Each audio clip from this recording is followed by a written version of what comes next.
Please take your seats. The program is about to begin.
Please take your seats. The program starts now.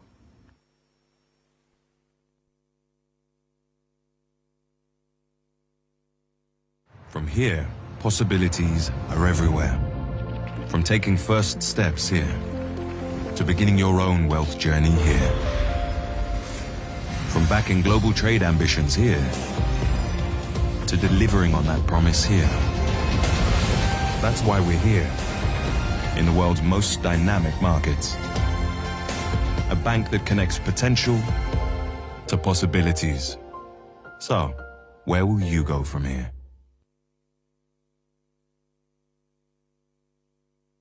Please welcome to the stage Haslinda Amin, Chief International Correspondent Southeast Asia and Anchor Bloomberg Television.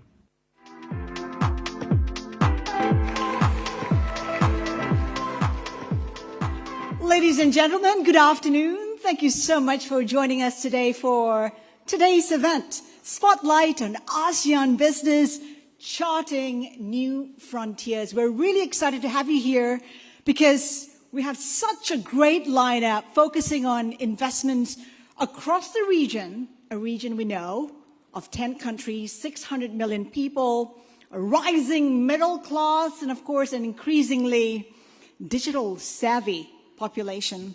First of all, I'd like to thank our sponsor, Standard Chartered, Bill Winters. We thank you for that. And if you have friends, even family members who are interested in the conversation, well, you can get us at Bloomberg Live. And if you like what we do, and there's no reason not to, well, you want to scan the QR code that's going to flash before you, and you'll get a free corporate sponsorship. Now, let's get started. Let's get on stage Ben Hung, President, International Standard Chartered, to replace my spot here. Ben.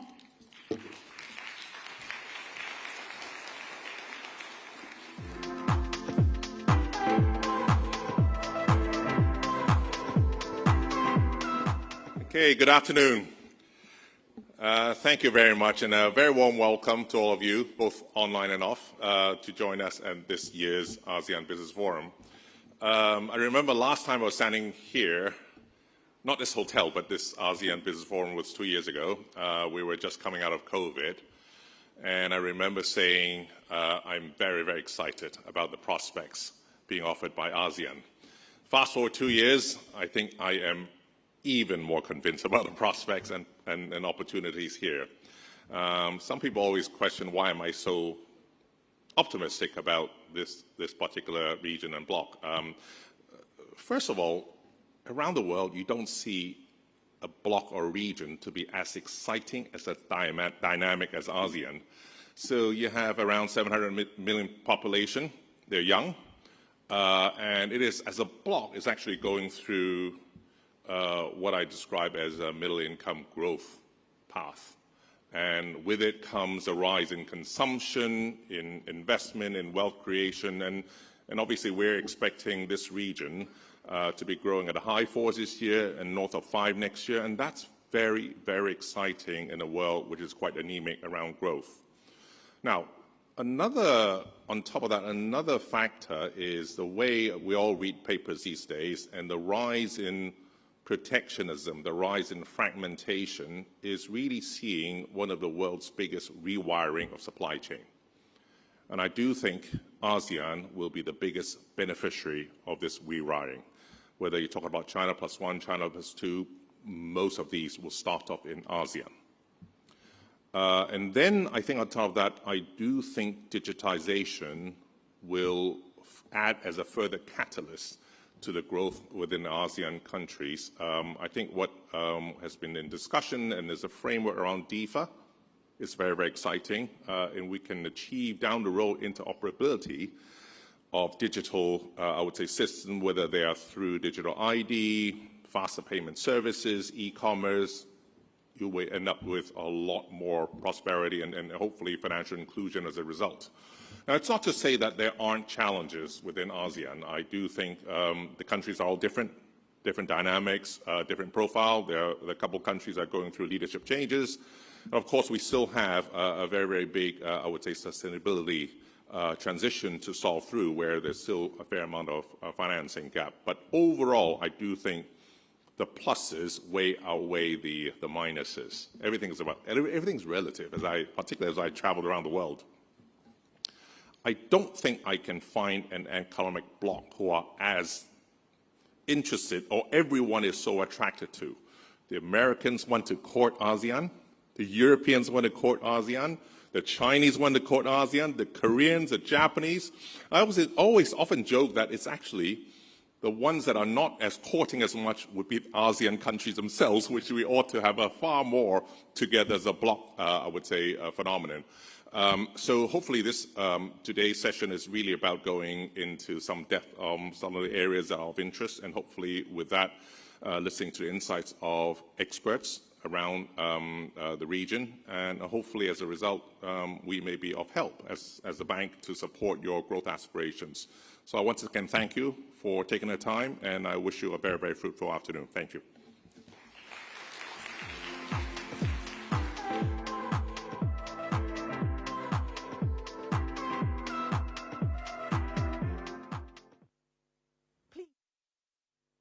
Please welcome to the stage Tengku Zafrul Abdulaziz, Malaysia's Investment, Trade and Industry Minister, Loh Boon Chye, CEO SGX Group, Minette Navarrete, co-founder and president Kickstart, and Bill Winters, Group CEO at Standard Chartered, for a conversation with Bloomberg's Haslinda Amin.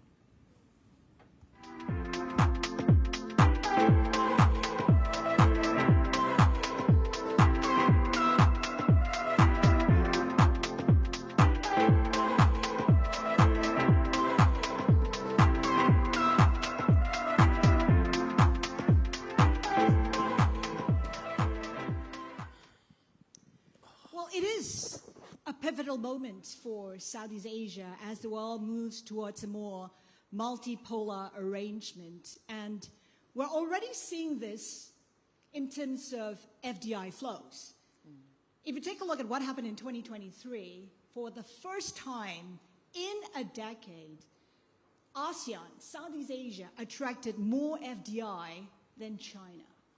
And we're talking about a massive amount more, more than $200 billion versus China's $40 billion. And for those of you thinking, India must have done better, well, no, India didn't. India also attracted $40 billion, thereabouts.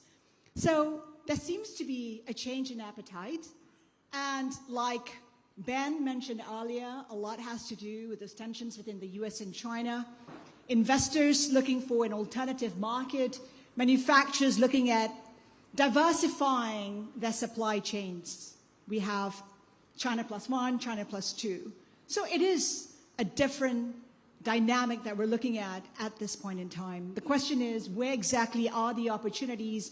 You know, how have we created those new avenues? Where should you be putting your dollar for the best returns? Bill, first off, let's paint the big picture for us. I mean, the investment climate landscape in ASEAN has changed. We're talking about across sectors, EVs, digital banking, digital economy. How are you assessing the situation? Well, first of all, I can completely agree with your assessment and the comments Ben just made. Yeah, it's kind of interesting to note that in that huge FDI gap, a big chunk of the FDI investment into ASEAN has come from China. It's come from Chinese companies who themselves are pursuing the China plus one strategy for both economic reasons and also geopolitical. So I think there's just a tremendous confluence of trends which are making ASEAN an extremely attractive place to invest. You've had economic and political reform. Obviously, in particular, we're talking about the bigger markets, where you've got excellent underlying policy reform and policy platforms. You've got, of course, all the benefits of China plus one. You've got an extremely experienced and still relatively low-cost workforce, although I think that will converge over a relatively short period of time. And you've got political stability. The fact that ASEAN as a bloc is beginning to come together is encouraging, but I will say maybe on a scale of 1 to 10 in terms of the migration towards a real trade bloc, we're probably still at a 3 or a 4. That to me is enormous upside, and we're very keen to hear from the minister on that because I'm sure that's a big part of what you're focused on. So overall, the confluence of trends, some self-generated from within the ASEAN countries or within ASEAN itself, some external environment, play to the strengths of ASEAN. We're absolutely delighted to be present in all 10 of the ASEAN markets, although the minister reminded me that there's the prospect of ASEAN expanding to 11. So I asked Ben whether we'll be opening up in East Timor anytime soon, and as yet we do not have an East Timor presence. So Ben, Patrick, you're going to have to get on that case because it's quite compelling to be able to say that we're operating across ASEAN. But in terms of the major trade flows, trade corridors, investment corridors, between ASEAN and China, ASEAN, the rest of Asia, ASEAN and heading west, this is where the action is, certainly in our bank, and I think it's where the action is in the world to a very substantial degree. Bill talked about the prospects for growth for the region. Just to put it out there, we're looking at about an average of 5% over the next 10 years. So ain't too shabby. And one country that's looking to grow at about 5% is actually Malaysia. And the ministers come to us from an electronics conference in Penang. And of course, if you've been reading the papers, you know that Malaysia is trying to lure, I think about, 500 billion ringgit in terms of chip investments. And they're doing a pretty good job. They've gotten the likes of AT&T, Ericsson, NVIDIA. I'm not doing their bidding, but I'm just wondering, how is Malaysia positioning itself to be a chip hub when, it's become such a competitive space? Yeah. Well, first of all, thank you, Jacinda, for having me here. If you look at the landscape, you've set it out correctly. There's a trade tension between two economic superpowers. And if you look at what is the tension all about, it's partly to do with technology. It's a tech war. And Malaysia has been in this E&E sector for a while now, in fact, more than 5 decades, 50 years. And if you look at the Malaysian economy in terms of exports, 40% of our export is from this sector, from E&E sector. We have got a global market share of around 6% of semiconductor. And therefore, we have slight advantage given the track record that we have and also the ecosystem that's been built, both by Malaysian companies and more importantly by multinationals who came and created that spillover for Malaysian companies to flourish.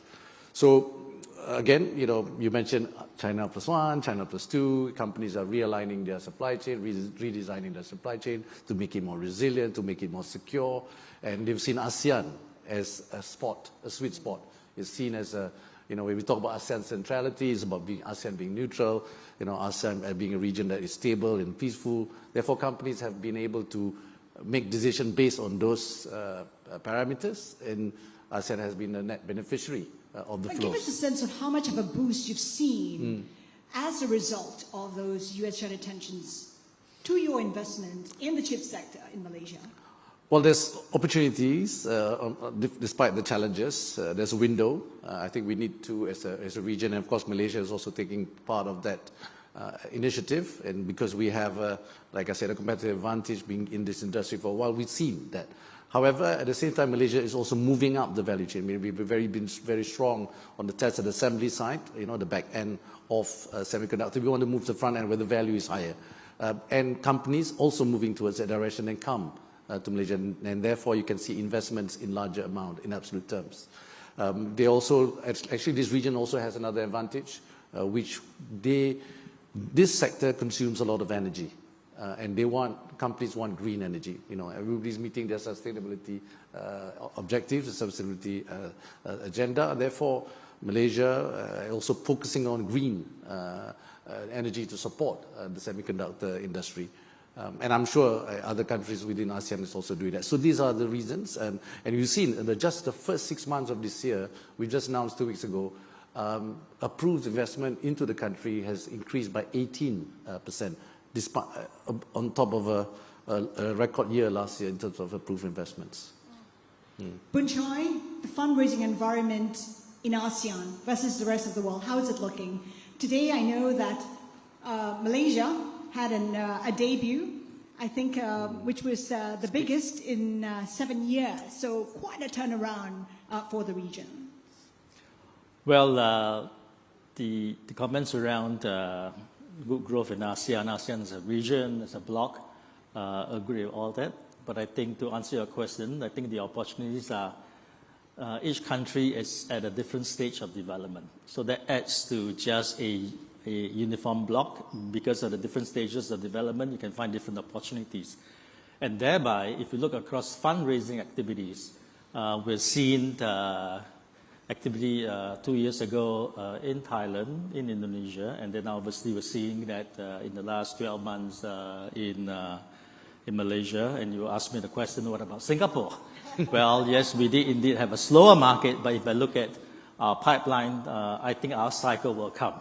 But the main point I'm going to say is because of the different stages of growth of the countries within ASEAN, if you are an investor, whether it's in the manufacturing or in the financial assets, you can actually have a full value chain of countries to look at and not just within a block. So I'm quite optimistic that this kind of cycle across the whole of ASEAN for capital raising will be favorable and more to come, and in particular with expected rate cuts out of the US and probably across the region.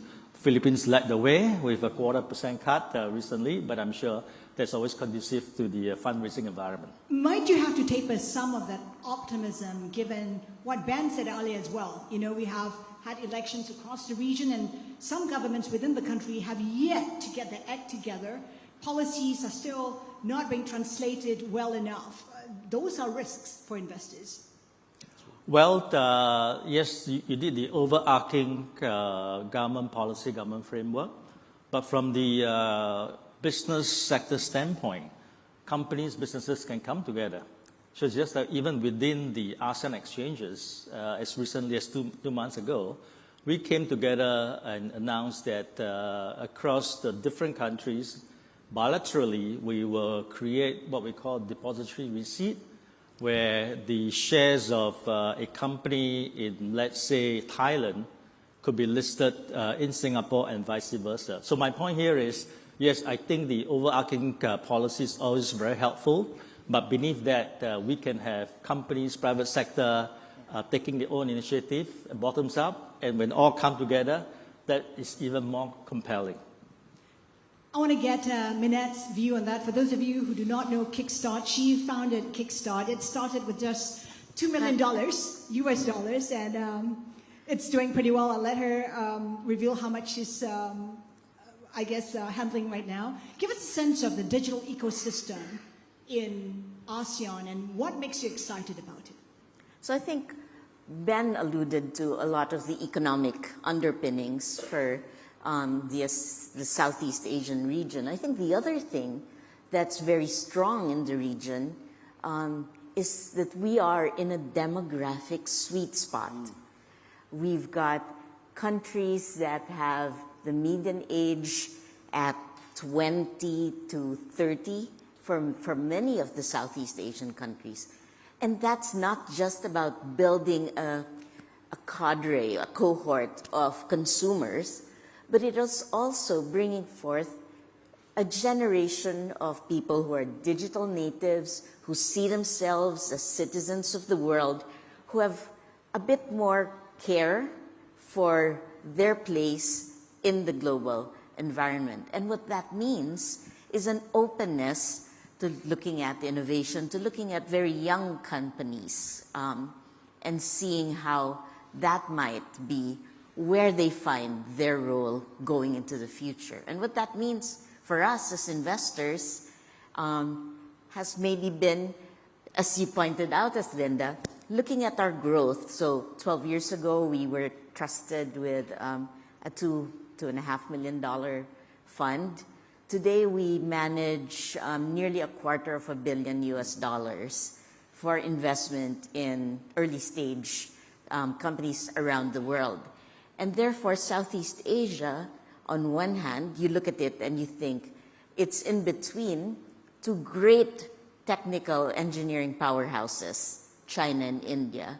On the other hand, the population, 700 million across, has connectivity to Europe, to the United States, to Latin America.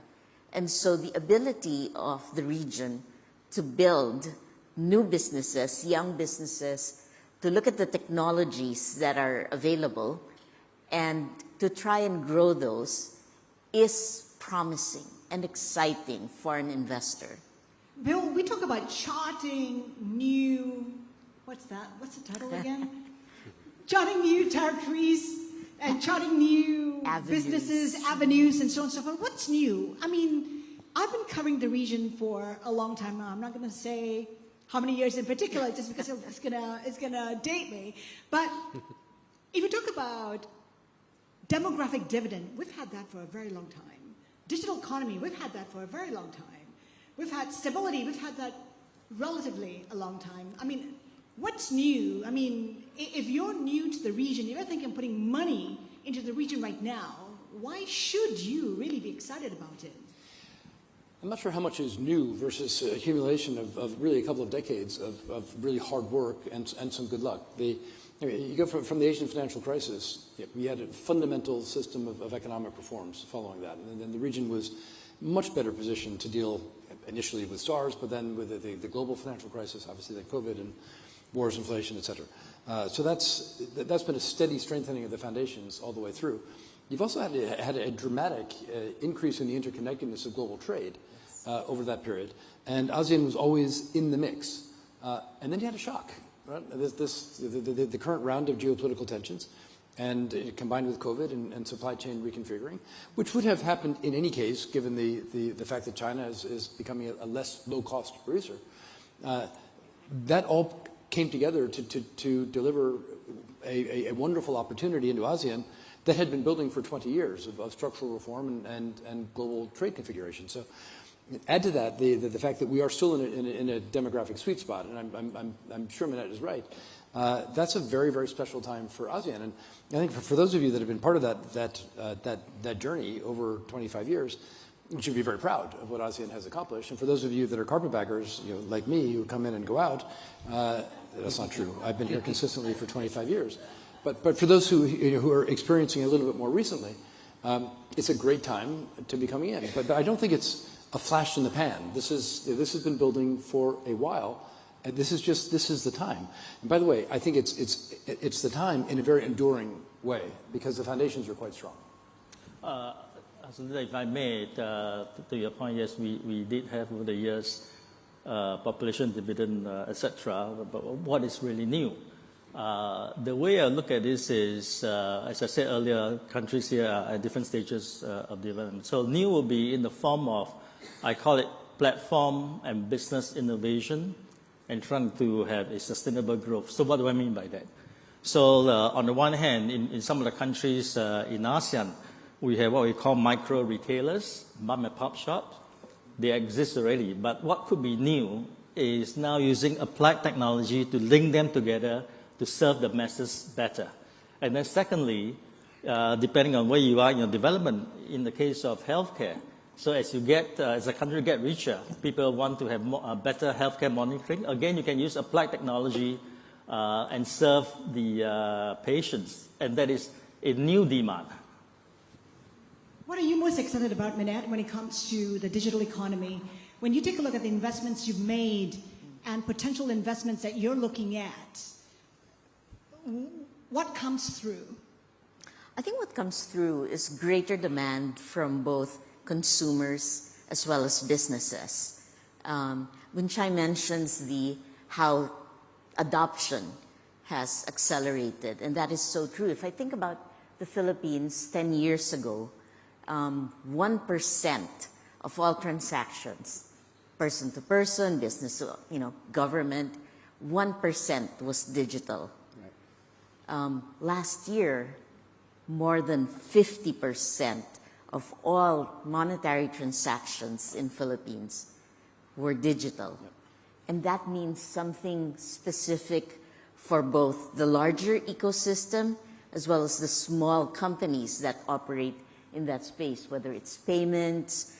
It's an opportunity, particularly in the emerging markets, where many of the population are not in the formal financial system. So that wave of inclusion, as Bill mentioned earlier, is true. It's been coming over quite a few decades now, but certainly the pandemic and the resulting quarantines were quite an accelerant for us. So what excites us?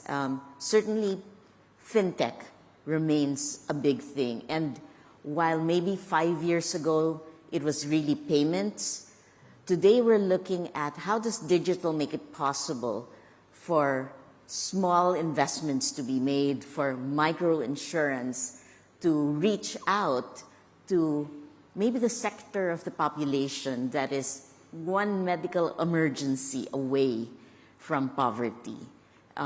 So we look at fintech for sure, but also healthcare. We look at, for ourselves certainly, we are looking at food security, both in the sense of where the waste is, as well as where supply is going to happen. So we understand that infrastructure is, and especially sustainable infrastructure, is going to be important for every technology that we are looking at. And so where we can make investments, whether they are at the customer-facing end of it or at the pick and shovel base technology, those are exciting for us. To what extent can the region work together, work closer? We take a look at semiconductors. I mean, you're facing competition from the likes of Vietnam, for instance. I mean, can the region, can the countries within the region grow within that industry without cannibalizing each other? Can there be a semiconductor ecosystem for the region that can then be, I guess, sold to the rest of the world? Yeah. Well, I think, Ben, you mentioned about intra-trade within ASEAN. It's actually around 22-23%, and it declined last year, year on year. So there's a lot of opportunities here. I mean, if you look at where we are today, and you're absolutely right. Does this mean it's a zero-sum game? To me, there will be instances where competition will be tough, where a company A may decide to go to Vietnam instead of Malaysia. But at the same time, I've also seen many companies who are here in Singapore, as they want to expand or as they want to bring different parts of the verticals of the company into the region, they then spill over to Malaysia or even Vietnam or Thailand. Because semiconductor is an example, you know, the front end part of the semiconductor ecosystem is mainly here in Singapore. And when they do the mid to back end, it's in Malaysia. So if they don't come to Singapore, we will never see it in Malaysia, for example. Right? I think it's important, and I completely agree with what my fellow panelists said about digital. And one thing that's different today, Jacinda, we hope that when Malaysia chair ASEAN next year, we can conclude the Digital Economic Framework Agreement. So at least there is a guide, so-called the whole platform is being governed in such a way that all countries agree to a certain set of principles to make it easier to do e-commerce for all the growth. Because my concern is when you look at the growth of semiconductor or any other sectors, and you are right to say that different countries are at different stage of growth. So we need to make sure that the growth in ASEAN, I mean the growth is 4 to 5%, we must make sure that that growth in ASEAN is a growth that is sustainable, and growth that's inclusive, growth that is equitable, and growth that is resilient, or else, you know, you will not see an ASEAN that prosper together. How about in the financial sector, Boon Chye? In financial sector, absolutely. But even in manufacturing, just to join an example, yes, as Tunku mentioned, we have the upstream chip in Singapore, R&D wafer fab, and obviously you got testing, assembly, and packaging. But even if there's 2 upstream facility or 2 downstream facility within the region, to an investor, that is actually better because you are diversifying even within the region. Who knows about any disruption these days? And in financial services, yes. So the markets in ASEAN, if you just look at the stock market, equity market, is fully accessible, right? So you can invest into Malaysia, Indonesia, Singapore directly by many investors. So there is really no added advantage for a trading link. But the collaboration will come, as I just said, in terms of depository receipts. We enable each other's trading. And as one step further, you could also figure a way to link up the back end, the depository, where shares remain in each of the country, but you could do a simple digital crediting and debiting that also aid your cross-border front-end flow. So prosper thy neighbor. Bill, I mean, we're talking about how Southeast Asia has benefited from geopolitics, US-China tensions. China is slowing down, but it's still innovative in the areas of EVs, renewables. How do you work with China? I mean, how can ASEAN nations work with China? These are countries which have maintained from the very beginning that they're not taking sides, that they remain neutral. The question is, how then do you work with China? Well, I imagine it's quite difficult for ASEAN countries to maintain neutral. And there's, as we know, across ASEAN, there are different versions of neutral. So I don't think that the pressure is going away anytime soon. When it comes to commercial matters, though, I think ASEAN countries individually have done a fantastic job of staying neutral. And from our perspective, we're completely neutral. Like, we've got a big business in the U.S., we've got a big business in China, and we've got a big business across ASEAN, and our whole job is to connect these markets to each other. And we find no impediments to doing that. So obviously there's issues in terms of trade between the United States and China, which is a relatively small proportion of our overall. But even those quite substantial tariffs and non-tariff protections haven't dramatically reduced the amount of trade between the U.S. and China. In fact, it didn't reduce at all for a while. Now it's beginning to just come off a little bit. So I'll say we wake up in the morning and we go to bed at night concerned that the geopolitical tensions are going to affect us in some fundamental way. But between 7 o'clock when we get into the office and 8 o'clock in the evening when we leave, it doesn't feel like there's any impediments at all. And I can only hope that maintains its positioning. Minister, your views on, I guess, doing business with China? I mean, we know that there's there's a lot of Chinese investments in Malaysia, yes, including in the semiconductor space. How serious are you, for instance, in perhaps handling the cheap exports from China? Well, we have to navigate this very carefully. I like what Stan Chart just said just now, Bill. You also as neutral as we are. So how do we say if you put trade, we talked about trade just now, trade into context. So when we say we're neutral, we sign multilateral and bilateral trade agreement with all. We're a member of CPTPP, RCEP, IPEF as well, led by US, and of course, recently Malaysia also said they intend to join BRICS. At the same time, last week we have just approved resuming our negotiation with EU for the Malaysia-EU FTA. So in that sense, we want to engage all, and we have no choice. I think Singapore similarly, we are a very open country when it comes to trade. And when it comes to investments, it is those two countries. It is both US and China. After all, it's not surprising, US and China, in terms of contribution to the GDP, they're 43% of the world's GDP. So there's no way running away from that fact. So for us, we do have challenges, and I can name one here to date. There's a lot of non-tariff barriers that have been created, but more importantly, today is also tariff barriers. We have companies, Chinese companies in Malaysia, operating in Malaysia now being hit by a high tariff. In one area is in solar, for example. I think Vietnam faces the same thing, and a few other nations in Asia. So again, is this fair or not fair? We have to navigate this carefully because we need to check whether this is in compliance with WTO, but more importantly, whether it's true, some of the allegations. So what we need to do is to continuously engage and understand the issues, but at the same time, remain friendly and open to all countries that want to do business in this region. And Boon Chye, it is a balancing act. I know that Singapore, for instance, we've seen perhaps companies from Taiwan, exploring investors in the country. Well, I will also say, geopolitics and neutrality aside, the reality is financial investments and financial flows into China has been consistent. If I just look at our flagship A50 contract, which is providing global access into the Asian market, throughout this period, the positions, or we call it open interest, has remained fairly constant, with a little bit of ups and downs, but fairly constant. That really tells me investors are still fully invested in China. You obviously will adjust the positions as and when it's needed.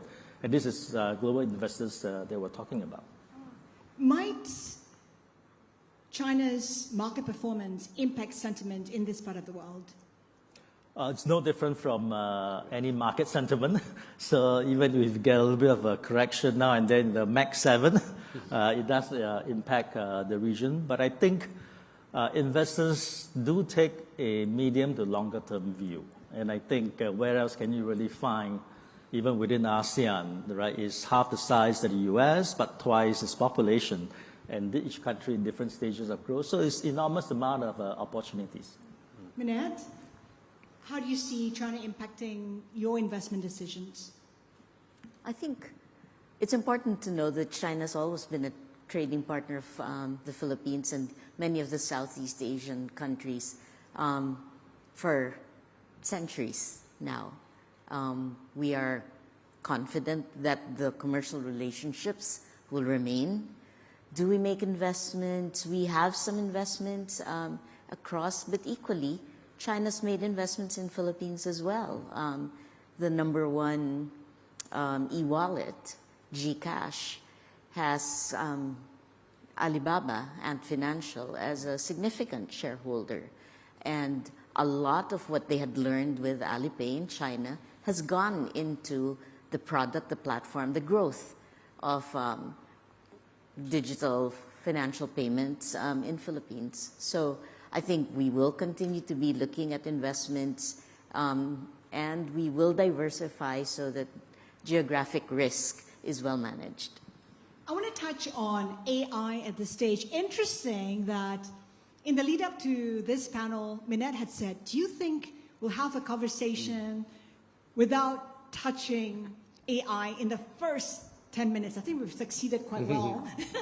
Well We're done. into, I think, 28 minutes or so. Bill, AI, how will it transform the region? Where are the opportunities? How will AI help the region leapfrog? I'm no expert in AI, although, like everybody, we're spending a lot of time focusing on it. I definitely subscribe to the adage that the fundamental change that comes from innovation always comes slower than you think, and then it comes faster than you think. And I suspect we're in the slower phase. So a lot of money is being spent on AI applications that are very interesting and novel in some cases, but won't fundamentally change the game. And then we'll see some really substantial transformational change. And that will happen in banking, it will happen in exchanges, it will happen in venture capital, it will happen in trade. Right? And but the use cases that will really be transformative, I think, are not yet defined. In the meantime, it's a lot of fun to play around, and there's certainly some efficiency that can be gained. I can tell you, we've been using AI extensively in one area for 7 or 8 years, and that's compliance. So law enforcement really loves the idea that we can recognize patterns amongst payment data to pick out the criminals, the human traffickers, the money launderers, the fraudsters, the bribers, all that. And that's a big role for a bank. So I mean, some of these use cases are already very well established. They're not commercial. It's not changing the nature of banking or changing our P&L either, for that matter. It's just making us a little bit better, or in that case, a lot better at what we do. And I think we'll find more and more of those sorts of things. And I don't think we'll even realize that it's creeping into our ecosystem, but it will. Minette, where are the opportunities for investors? So I want to add a corollary to what Bill has said. I think we will overvalue the short-term impact and undervalue the long-term impact. We're certainly making investments where we see fit. The first investment we have, looking at really large models, is in healthcare and trying to understand using AI to improve the databases, particularly when you think about much of what the references are Western pathways to health. There isn't very much in the way of Asian databases for health and health progression and disease. And so looking at the large databases that are Asian versus Western, we begin to see a different opportunity for insurance, for opportunities for investment. So that's exciting for us. AI in Malaysia, where should investors be putting their money? Well, for AI in Malaysia, first of all, we need to make sure that we build our infrastructure behind AI. I mean, of course, people talk about data centers, etc., because you need the GPUs, the processing power to deliver this. At the same time, I think for Malaysia, even the government now is encouraging ministries to start using AI. I mean, even here we can see the screen there, right? I hope they understand my English. So but anyway, so I think what's important is that we have the infrastructure, we have the medium, but the application as well. And because what you want to see, we've already seen some digital divide in many areas, in many locations, even within ASEAN, even within Malaysia. So with the advancement of AI, if we are not careful, that we don't make it inclusive, we will see a bigger, faster, the divide will be even worse. right? And I think this is where government and even private sectors have to play a role to ensure. And to me, even countries, I mean, if we look at, I mean, AI is all about the data that goes in. Are governments and companies ready to have their own LLMs, right? Are we investing? Or else there will be nuances that the data that comes in will be interpreted in a very different way, not the ASEAN way or not the Singapore way. Nothing wrong with Singapore way. I mean, it is, you know, I mean, so there's a lot of things to do. Regulation have to come in place. Ethics have to come in place. Now, anybody can be a Haslinda on Bloomberg. You might be replaced. So to me, it is also, we need to be careful, right? That's my point, right? We need to be careful. Yeah, I would add, unlike blockchain years ago, I think AI holds promises, other than the short-term hype, because for starters, there are more examples that companies can adopt: efficiency, productivity. So even for ourselves, our SGX record, we now deploy AI for market surveillance so that you can be more targeted and filter out the noise. Minister, for the record, I can be replaced, but I'm also upgrading myself, so not easily replaceable. She changed her hair color. One final question before we wrap up the very insightful session. It has to do with the U.S. elections, and some say that is the biggest risk for investors up there. What are you looking out for, Bill? I mean, what concerns you the most? Well, plenty. That's a big sigh, Bill. Well, look, it's going to be a very interesting and important debate in a couple of days, which I think will set the tone. But you know, clearly, both candidates are kind of moving to the middle on a number of issues, or at least trying to. It's hard to dissociate yourself from your own past, but they're both trying to. I think in terms of U.S. domestic policy, it's not obvious to me that there are big differences as a practical matter. Internationally, there's a randomness. Like I mean, neither is a foreign policy expert. One guy was the president before, and we saw what he did. The other person has been vice president, and not a lot has happened on the foreign policy front that is attached to her. So for international investors, I think, you know, getting a sense, if it comes up in the debate at all, and it'll be interesting whether it even features, because I don't think foreign policy issues are at the center of this campaign. They rarely are in the U.S. But it'll be interesting to see if there are any proclamations. We know the only thing that the two agree on is China bashing, and we've seen two versions of China bashing. Neither has been overwhelmingly impactful, right? And so does the volume get turned up to the point where that U.S.-China relationship changes fundamentally? I guess not, because it's not really in the interest of either party for that to happen, but we know that mistakes or accidents happen. In terms of domestic policy, you know, one of the wonders of the U.S. federal system is that there's very little power in the central government. And I, you know, thank our lucky stars, because the federal government is often dysfunctional, and the authority is with the states, and they don't have the same kind of taxing and spending authority. So the fact is very little happens domestically on the back of U.S. elections, but we'll see. Minette, you have investments in the U.S. We have investments in the U.S., and I think to that extent, there's specific policies that will make an impact. The Biden administration put out the Inflation Reduction Act, and that supports the adoption of EVs, that supports climate, that supports health. And so to the extent that we have made investments in those areas, we see the IRA as a net positive. Whether that's going to change if the occupant of the White House changes, who knows? It's not clear. I think a lot will have to depend on their economic policies, and that's going to be front and center for the U.S. clearly. Well, I'm not a politician, but looking beyond that, whoever wins the election, in the lead up to that, we're going to get volatility. Yeah. And whoever wins it, the market's going to figure out what kind of policy is going to impact. So for us, as a market operator, market platform, we just keep continuing to improve and enhance our platform for market access and risk management. And finally, Well, in perspective of investors and for Malaysia as well, if you look at the transition from Trump to Biden, you would have thought initially they will be less hostile towards China in terms of trade policies. But it turned out to be the opposite. We see the tariff increases and a lot more barriers being created. So to me, but then there lies in the opportunity for ASEAN, and you see the flow coming to ASEAN. But to me, I don't think there will be much difference between the two when it comes to ASEAN, I mean to China as well in a way. So I am quite indifferent to either coming. A rather calculated view, but I'd say it's brace, brace. Bill, Minette, Boon Chye, Minister, thank you so much for your time today. Thank you, Jacinda. Thank you.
Please welcome to the stage Josephine Teo, Minister for Digital Development and Information and Minister in charge of Smart Nation and Cybersecurity, Republic of Singapore, for a conversation with Bloomberg's Olivia Poe.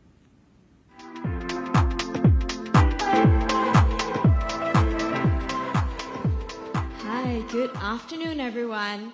So the previous panels, they managed to steer clear of the word AI, but it's the buzzword for this year. So fortunately, we're here to talk about AI. And it's a privilege to be here with Minister Josephine Teo to talk about the future of it, challenges, safety, where we're at, and so much more. And so happy to have here Minister Teo, who leads up Singapore's AI efforts in the country. And thank you for being here today. Thank you very much, Olivia. Very glad to join you. I want to talk a little bit about the good, the bad, the ugly, and where we're going. But let's, kind of zoom out and to set some context about where we are right now in the global AI race. I'm bringing this up because lots of us here in the room have played with ChatGPT or used other generative AI tools. We've also talked a little bit about the future of AI and what it's like. So I'd love to get your thoughts from where you sit, especially on where we are at right now in the global AI race. If this is like a soccer match, where are we even at halftime? I think we're barely at kickoff. Still a long way to go. And I often remind people that we are very much at the starting line. And it's kind of hard to think of it this way, because AI is not completely new. AI has been around for decades.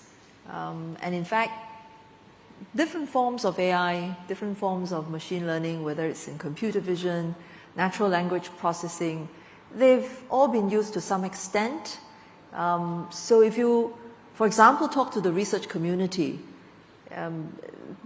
they find this hype a little bit, artificial, to put it mildly. But I think what has happened in more recent years is that because of generative AI, the democratizing effects, the ability for large numbers of people to be able to access AI, such as through the use of a tool like ChatGPT, that has made people think very differently about its potential applications. And so how do you help to bring about those applications? And if you then ask whether there are enough use cases out there, they are just beginning. And so I would say that if you really wanted to use a football analogy, I would say that it's at kickoff. The spectators are still cheering on all the different players. As to when you might get a goal and everybody will celebrate, that remains to be seen. The really killer apps, I think, not so obvious just yet. Yeah, so still very, very, very early days for us. And then I also do want to delve in a little bit about Singapore's efforts for AI. You lead the charge for Singapore's AI efforts.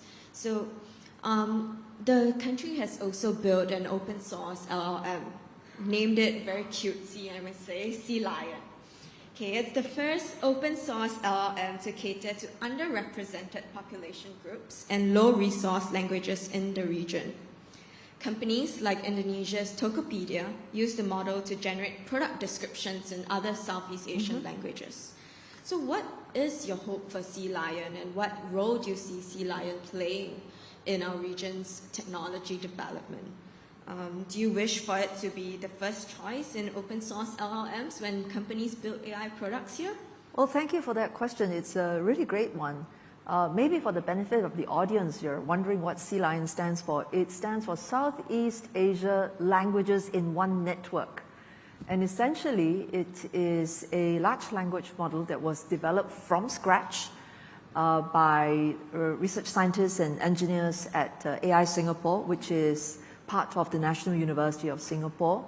And it is a really interesting large language model.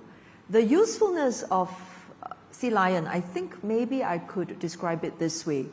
There are occasions that we might visit a foreign country and we want to know more about that foreign country. We might ask to use a guide. Now, if you had the choice of guide, are you more likely to want a local guide, or do you want an international guide, perhaps someone that travels together with you from your own home country?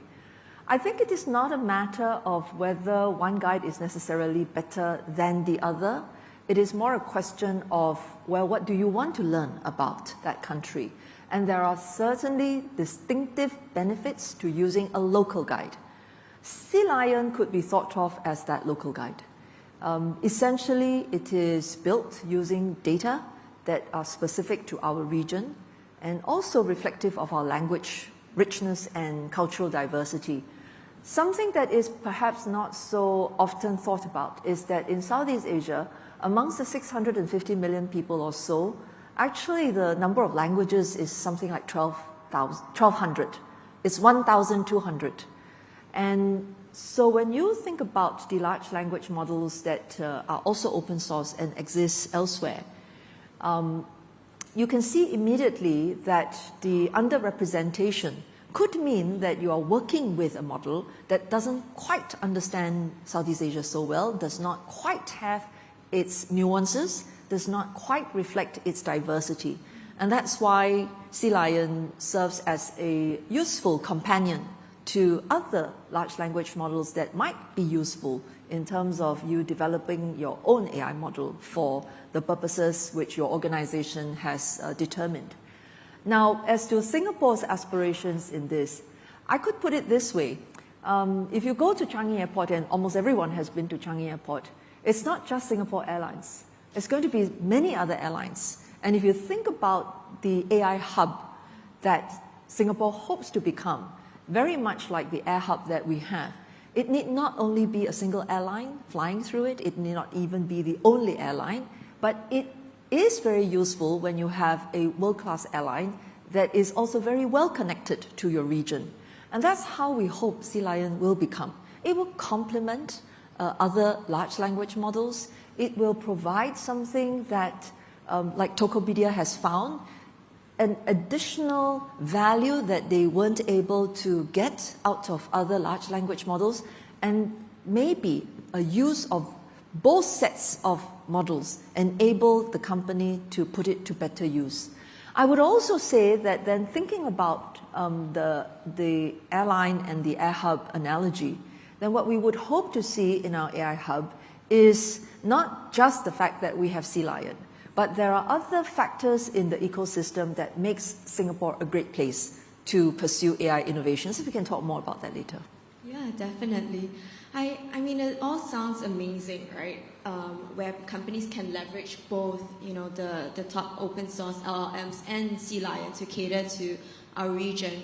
But I'd like to also ask, Minister, if you can elaborate a bit more about the dangers of a non-local model per se. I don't think of it as dangers of non-local models. I think of it as all companies, when they try to become successful in a market context, they do their best in order to be able to meet the specific requirements of that market. So many products and services are delivered globally, and certainly in the digital domain. Whether you're talking about cloud services, whether you're talking about social media services, it's not so easy for the companies to say that I have a completely localized product. But there will always be adjustments. If you think of it this way, and it's not particularly sophisticated, even the Milo that we drink, there are local versions, right?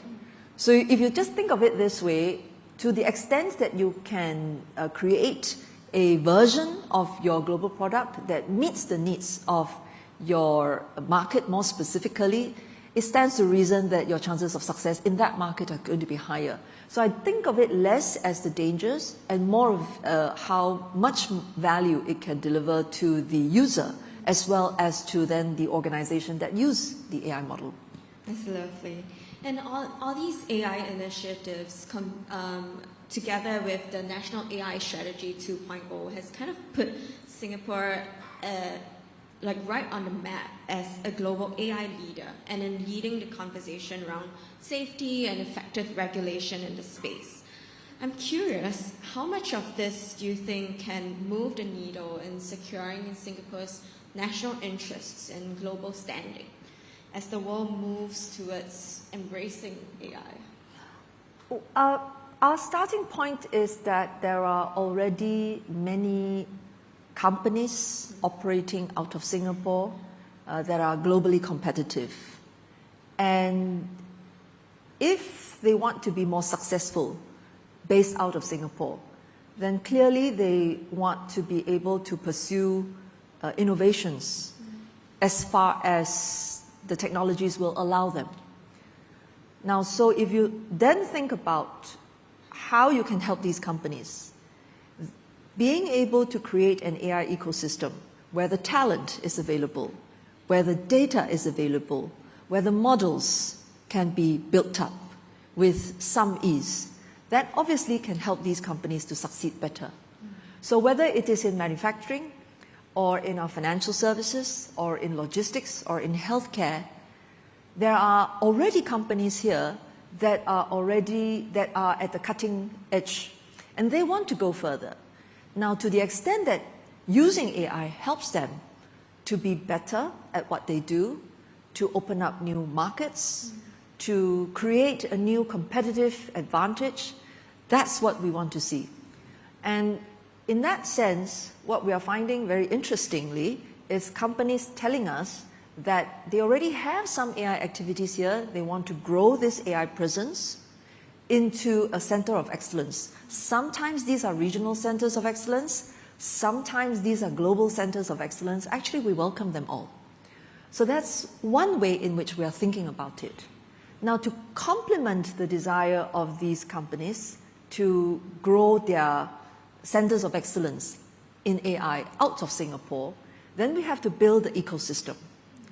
You are probably quite familiar with how already, in terms of data center capacity, relative to our population, relative to the size of our GDP, we already have one of the most dense data center capacities in Asia, certainly.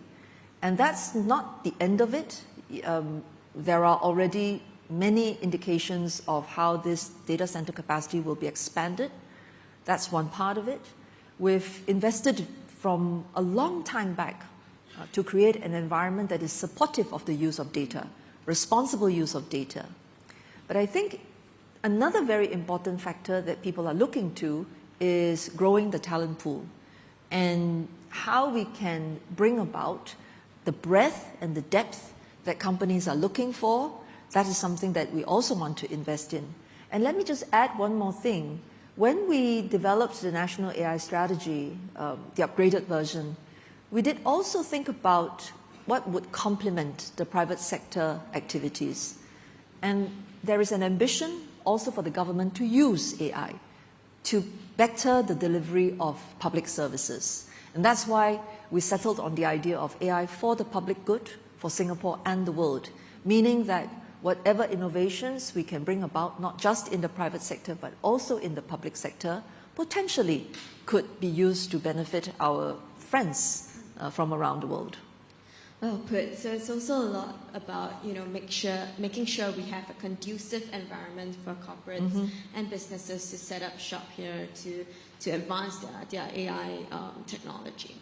So you touched on a very, very big point. I want to also expand on talent, right? Talent is arguably one of the most important parts of the puzzle. I've spoken to a lot of people who need that talent. And last year, Singapore said that it aims to triple its AI talent pool over the next few years. How has that been going? Any new updates or schemes or rollouts that you'd like to share? Yeah. Firstly, maybe I help to situate that number in the context of how we think of the talent ecosystem for AI. For doing development work at the cutting edge, the kind of AI creators that can really make a difference, they are very limited in numbers in the world. And in truth, they don't all need to be physically in one location. Their brain power actually can be disseminated quite widely. So this tier of talent, we call them AI creators. We can establish partnerships with them and have them spend time with us, and they don't necessarily physically have to be here all the time. The group that you're referring to are what we refer to as AI practitioners. These are people who are actually involved in the data science, in the machine learning, engineering aspects of it. They are the ones that actually make a model work, not just dream it up. Now, this pool is absolutely critical, and they are also in short supply. When we put out the strategy, we were looking at maybe just under 5,000 of such individuals in Singapore. And the ambition was to triple it in 5 years to 15,000. Now, that's been going well because once the ambition was articulated, it was very much to our pleasant surprise. There's so many corporates who were already in Singapore came forward and said that we want to contribute and we want to be part of this growing of the practitioner talent pool. So you take a company like Microsoft, they have said that they want to train tens of thousands of people. I think it's not just Singapore, it's for the whole region. Companies like Oracle, companies like Salesforce, Google, they've all had efforts that they have announced to the public.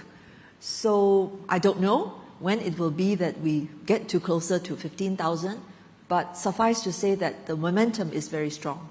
I just want to add one other aspect of it, which is that we're not forgetting people who we refer to as AI users. Because when you create these AI models, they have to be applied to a use case. And when it's applied to a use case, there must be people who are working with that model to bring value to whether customers or to make the process that organizations inevitably have run more smoothly. and the training and the capacity building of the AI users, which essentially means everyone in the workforce. That is equally important and not to be neglected. Yeah, that's a lot of people we're talking about as well. I think you mentioned like Microsoft, Oracle looking to expand their AI workforce here. Do you have a kind of updated number of where we're at that 15,000 goal? Or are there any plans or talks to kind of expand that number? The more the merrier. 15,000 is kind of like, okay, minimum we will need this number, but we will certainly welcome more. Okay. And so there are many companies that are continuing to speak with us on that. Okay, it's good to hear. And I'd like to pivot a little bit to talk about artificial general intelligence. We've all played with ChatGPT, but a lot of others have talked about AGI. In this sort of world where artificial generalized intelligence can effectively do anything and everything, that's essentially the great opportunity and also the thing people fear in many ways. I think Singapore has always been credited as a leader and at the forefront of conversations in AI. So I'd like to ask if you'd be able to share of how you're thinking of this, and is this in your decade-long roadmap?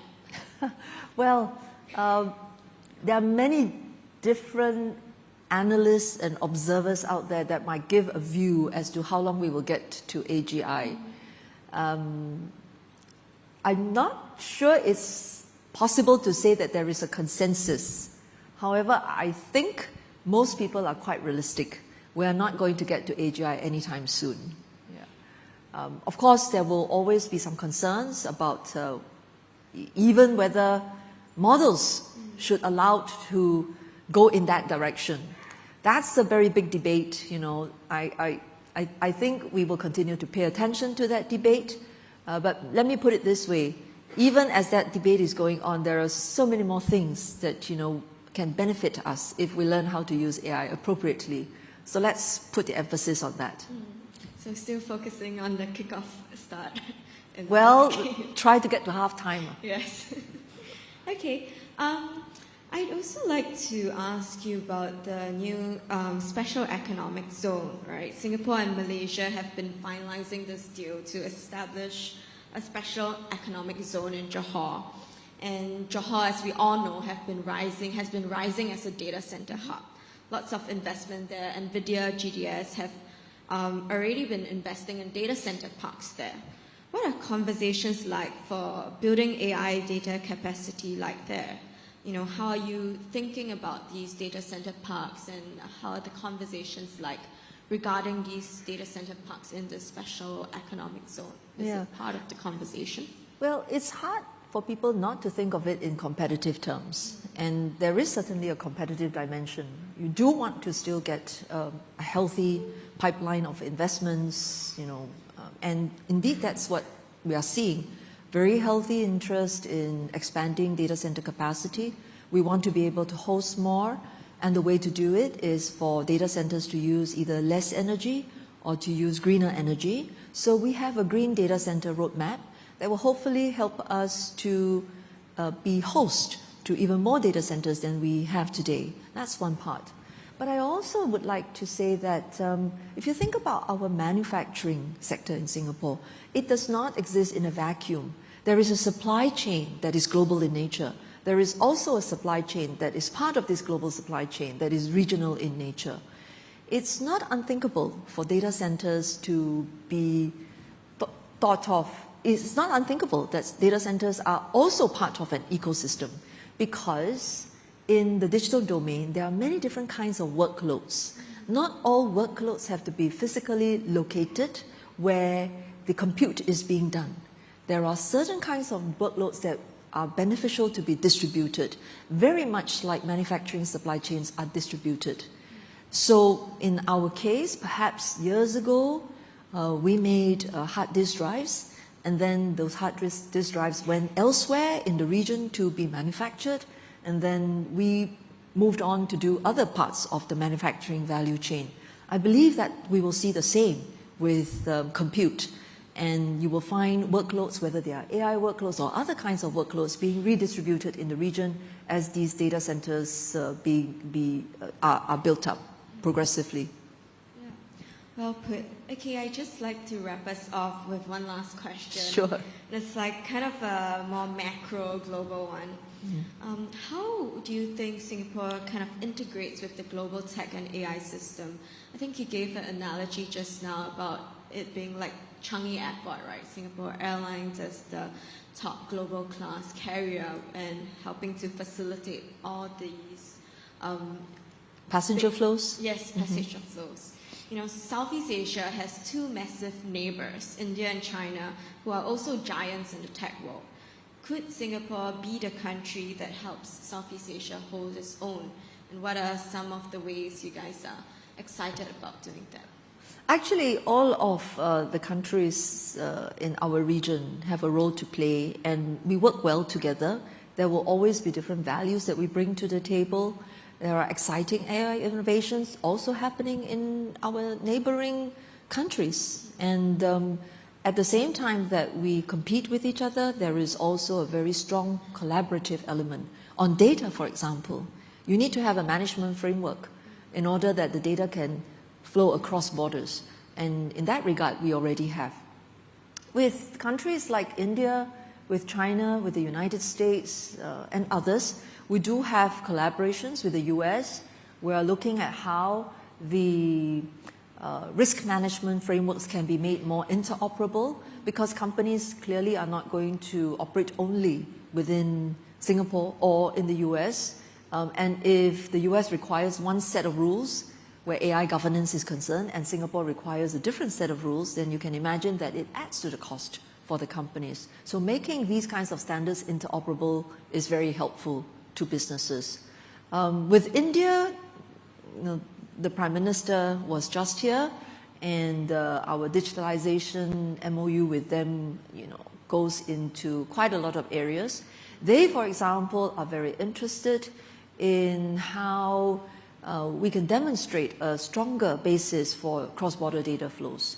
And we're looking at some more practical ways of facilitating it, specifically in the finance sector. With China, we have a dialogue on digital policy where AI is concerned.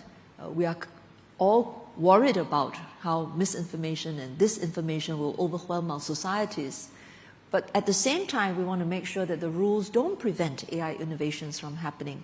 So we certainly are in conversation with each other, trying to understand how they are getting a grip on the issue, and they, at the same time, being very interested in how we are setting up the guardrails for AI. Lots and lots of things going on to making it a successful soccer match. Hopefully. In some sense. Okay, thank you so much, Minister, and thank you for sharing all your thoughts with us. Thank you, Olivia. Thank you for having me.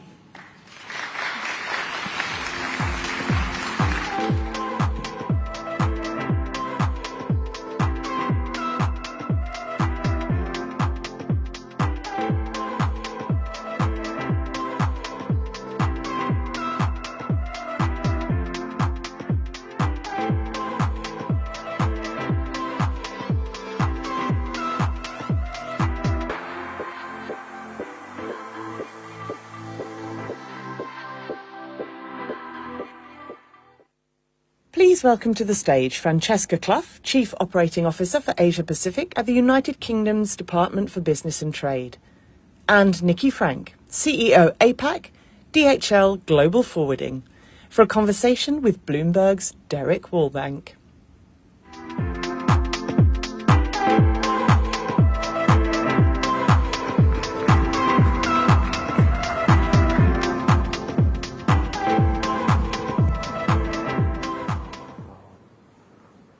Lovely. Thank you all so much for being here, and Francesca and Nikki, thank you so much for joining me for this conversation on trade. And we could take this so many ways, and we'll try and get to as many of these as we can. But Nikki, if you don't mind, let me start with you on something, because you're at DHL, and DHL has within its possession one of the world's most comprehensive data sets on global trade, simply by looking at its own operations and looking at its own flows that are facilitated with there. So let me start this conversation by asking you, what trends are you seeing right now? And is there anything in your data that might surprise us? Okay. Yeah, thanks for the question, Larry, and thanks for having me. Indeed, we do, as a leading logistics provider around the world, we handle a lot of cargo shipments, and that gives us a lot of data as well. And in a way, the logistics industry functions as an early indicator of the macroeconomic development in many areas. I mean, to the topic also of this afternoon about reconfiguring supply chains and the importance of ASEAN, I think a clear trend that we see, which we also heard in the previous sessions, is that reconfiguration of supply chains, call it China plus one or China plus X. That is definitely visible in the numbers. You see some countries really standing out there. Vietnam and Indonesia are two of the countries where we see a lot of growth in both the FDI inflows, which is not in our data, but that's other data we look at, but is also in the exports. These two countries represent a significant share of the export growth of Southeast Asia or ASEAN to the United States, for example. Maybe a somewhat more surprising trend that we see in the data, which is a little bit against the mainstream notion in the media, is that the importance of China remains very significant. If you look at the export growth over the last few years of Southeast Asia and China, they've basically grown at about the same rate, roughly around 7%, but China obviously comes from almost double the base. So in terms of absolute export growth that China has added over the last few years, it's still significantly higher than what Southeast Asia has exported. Also, if you look at the export composition, the trade composition in Southeast Asia, about 90% roughly of Southeast Asia's exports stay within Asia, and about 30% of all Southeast Asian exports go into China.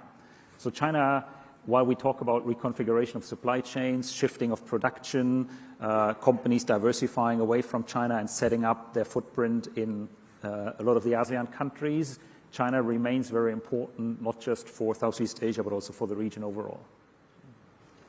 Interesting.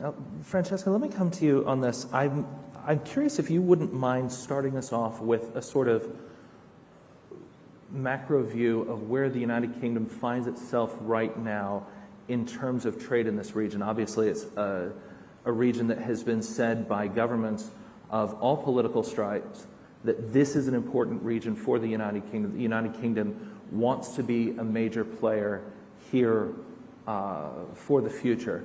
There are several trade deals that the United Kingdom has been talking about with other countries. India comes to mind, South Korea potentially comes to mind. And obviously, there was the CPTPP joining process that we've all seen going through. Mindful of that, would you mind sketching out what the future looks like for the UK and where are you seeing your focuses right now? Sure, no problem. And first I just want to say thank you so much for having me. It's a real honour to be here representing the United Kingdom, and it's great to be on the panel with you both. So the UK's relationship with ASEAN is incredibly strong. Our trading relationship is worth nearly £50 billion and it's growing.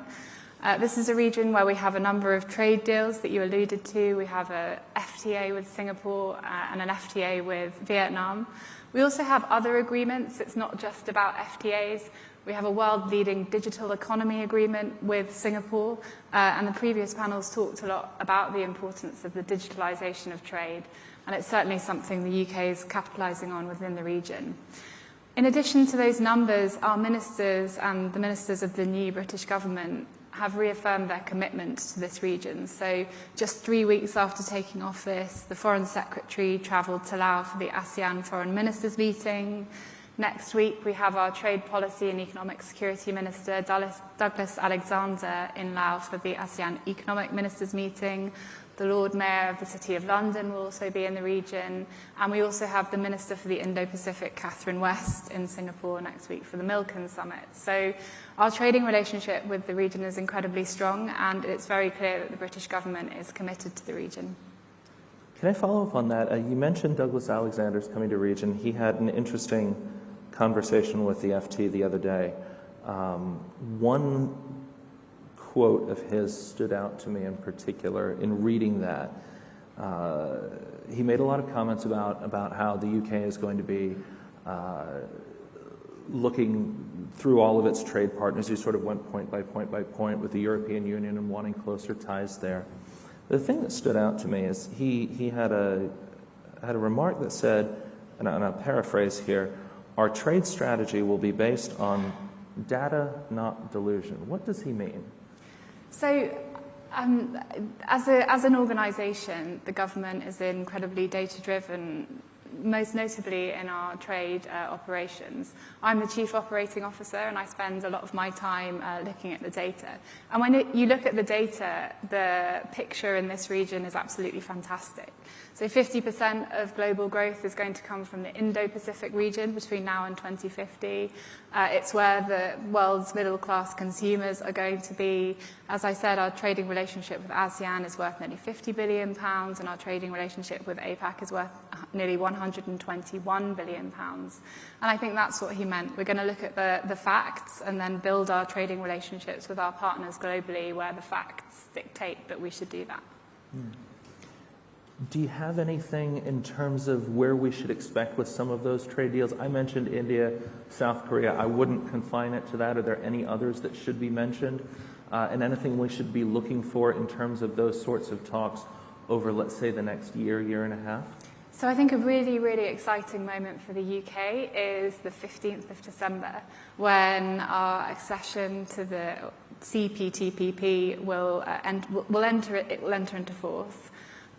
We now have 6 of the CPTPP members who've ratified the UK's accession, and that will be a great moment because that's a deal that really spans the globe. The UK is the first partner to accede to the CPTPP, and it's a deal that for the UK is going to increase our trading relationship with the countries in that deal significantly, and our analysis shows that it's going to add around £2 billion per year to the UK economy. So that's a really exciting moment. I think our business secretary has also mentioned the South Korea FTA, and you raised that earlier. This is another really exciting deal when you think about what we've been discussing here today. So we have an FTA with South Korea already. We've had one for many years. But when you look at our trade, and it speaks to your data point, nearly 80% of our services exports are delivered digitally at the moment.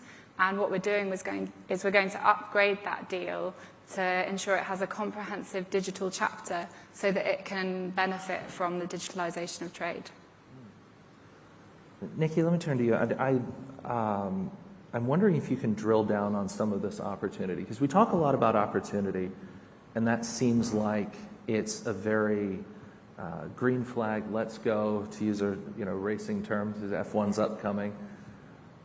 But it's not quite so plain sailing all the time, right? And I would relay to you a story. The last time I was in Mumbai, I talked to a CEO who was there who said that the biggest challenge that he has in terms of people who may or may not misread the environment of what India is capable of doing are some of the people in his own company from overseas who keep expecting that it's going to be smoother and faster than maybe it's going to be on the ground. You mentioned Vietnam as another place.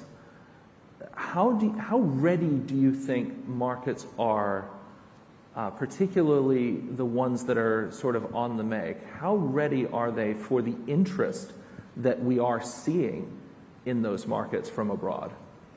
Yeah, that's a great point. I can very well relate to this. Prior to moving to Singapore, I've been based in Mumbai for 5 years, and the biggest expectations also came from my boss at the time about the growth prospect of India. But what I really can say of about a country like India and also about a country like Vietnam, Thailand, Indonesia, the growth that's happening there is real. Are those countries ready for it? Yes and no. If they weren't ready to some degree, the growth wouldn't happen. We wouldn't see more companies investing there, setting up their manufacturing base there, moving their offices there. Are they ready enough to capture their full potential? I'll probably also say not yet. And again, sharing some additional data, some external data from a large consultancy firm that estimates that around the region in ASEAN, there's about a 60 trillion investment lacking in infrastructure in the countries. So while a lot of investment has already taken place over the last few years, particularly when we talk about logistics infrastructure, ports, airports, railways, highways, a lot of additional investment will be needed to cater for that growth aspiration and to cater for that potential that the countries have. What happens if that doesn't move quickly enough? Well, we see part of that already happening today as we speak. I mean, in countries like Vietnam, I would say the market, the infrastructure is not entirely ready to cope with the amount of volume that those new factories are producing. That leads to an imbalance between capacity and demand, or between supply and demand, particularly when it comes to transporting those goods, shipping them out to North America, shipping them out to Europe, shipping them within Asia. So essentially, insufficient infrastructure, leads to lower growth, leads to not capturing the potential that the countries ultimately have, and companies react to this very quickly. And that's something I think we see with the reconfiguration of supply chains. We're talking a lot about diversification, de-risking from China.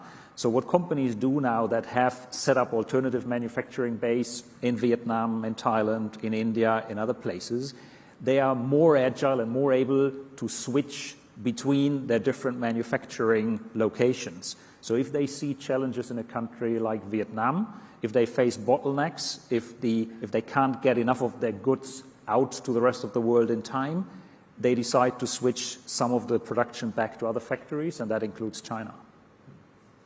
Francesca, let me ask you, as you're looking around, you gave us a good overview of where the UK is trying to go. Can I ask you what you see, maybe in your best case scenario, really quite tangibly, if you're able to get there? How do things look different? What sort of things are able to, will we be able to see that we may not see now, or that we'll see a lot more of that we don't see as much of now?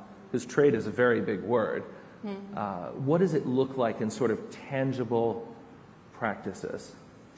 So, I mean, tangibly, I can talk a little bit about some of the amazing things UK companies are doing in the region, and then perhaps talk a bit more broadly. So we already have 6,000 British companies operating in Singapore, for example, and British companies have been instrumental in helping companies in the region go paperless.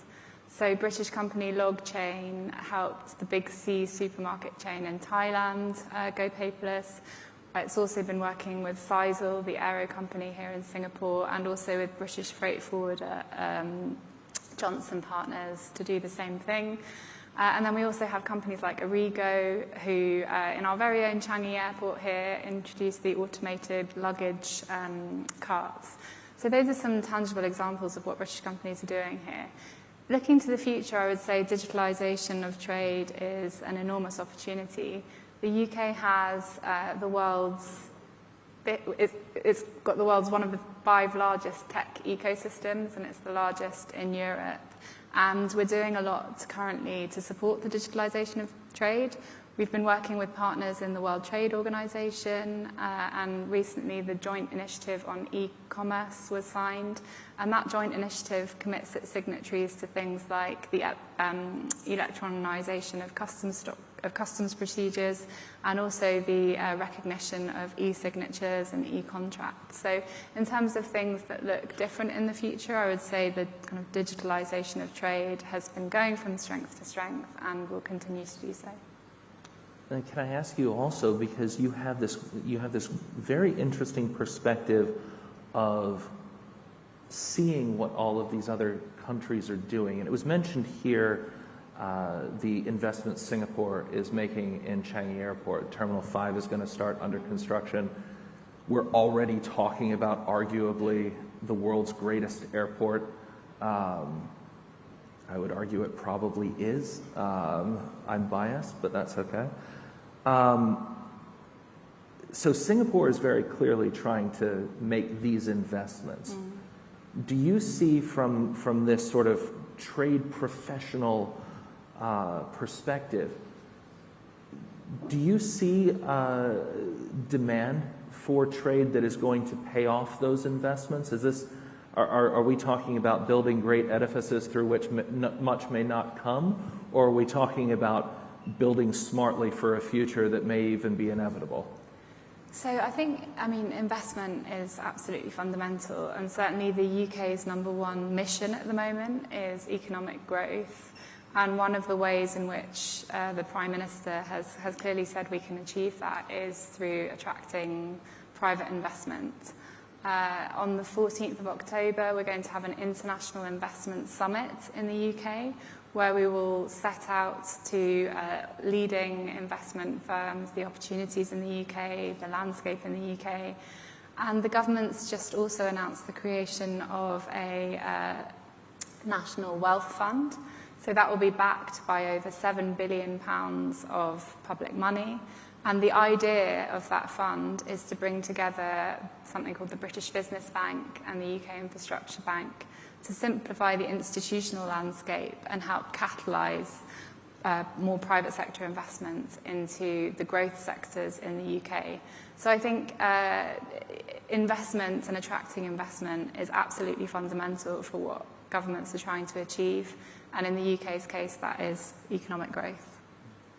Now, Nikki, I can't have this conversation here 8 weeks before the first week of November and not mention the fact that there is this overhang of an American election featuring two candidates who have at times been a little bit skeptical about some of the countries in this region, China particularly. Bill Winters mentioned, right, is one of the very few things that the left and the right in the U.S. agree on, and that's bashing China, right? But I'm noting particularly the former president, Donald Trump, has made an awful lot of mention about tariffs and bringing some more on aside, right? He said 10 to 20% tariffs may be possible widely, 60% possible on China.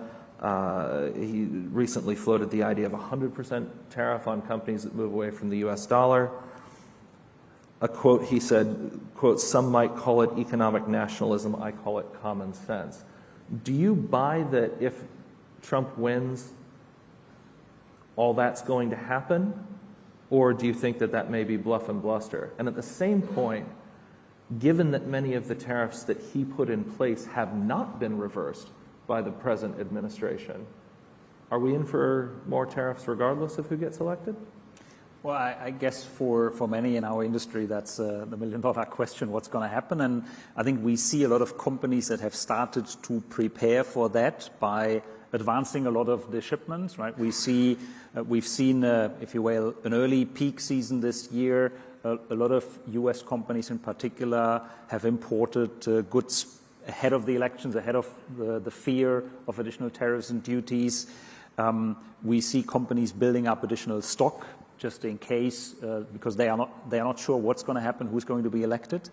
I think nobody really has the answer, but the thing is we need to be prepared. And as you rightly said, and I think as also the previous panels have discussed, it's very unclear whether there's any distinction between the different administrations as it comes to foreign policy and this region in particular, and who's going to be tougher or not. We haven't seen any change in the policy. It rather got tougher and tighter. On the other hand, I think it's also important to look at the data. And again, this is important for ASEAN as a region. Trade, in a way, is like water. It always finds its way. Yeah? And while we are clearly against duties and tariffs and trade restrictions because it impedes creation of more wealth for society overall, we see this today where Mexico has replaced China as the #1 exporter to the US.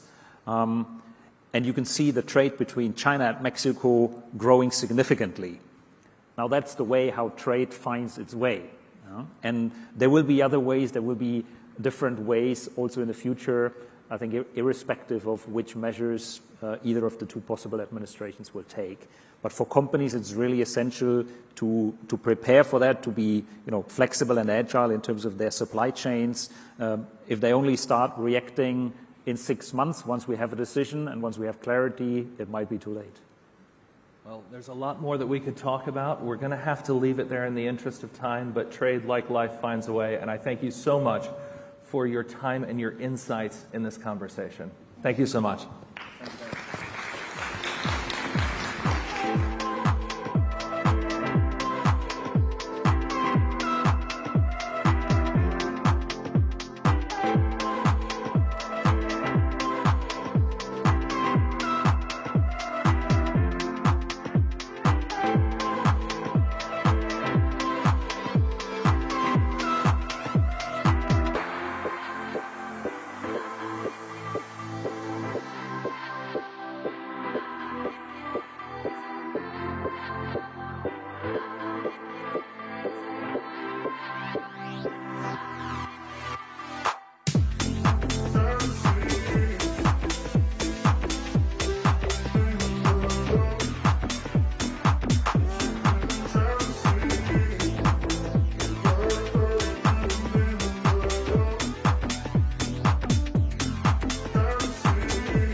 Please welcome to the stage Lucita Jasmine, Group Sustainability Director, RGE, Sushil Purohit, CEO Gentari, and Ajay Shah, Vice President Shell Energy Asia, for a conversation with Bloomberg's Daniel Moss.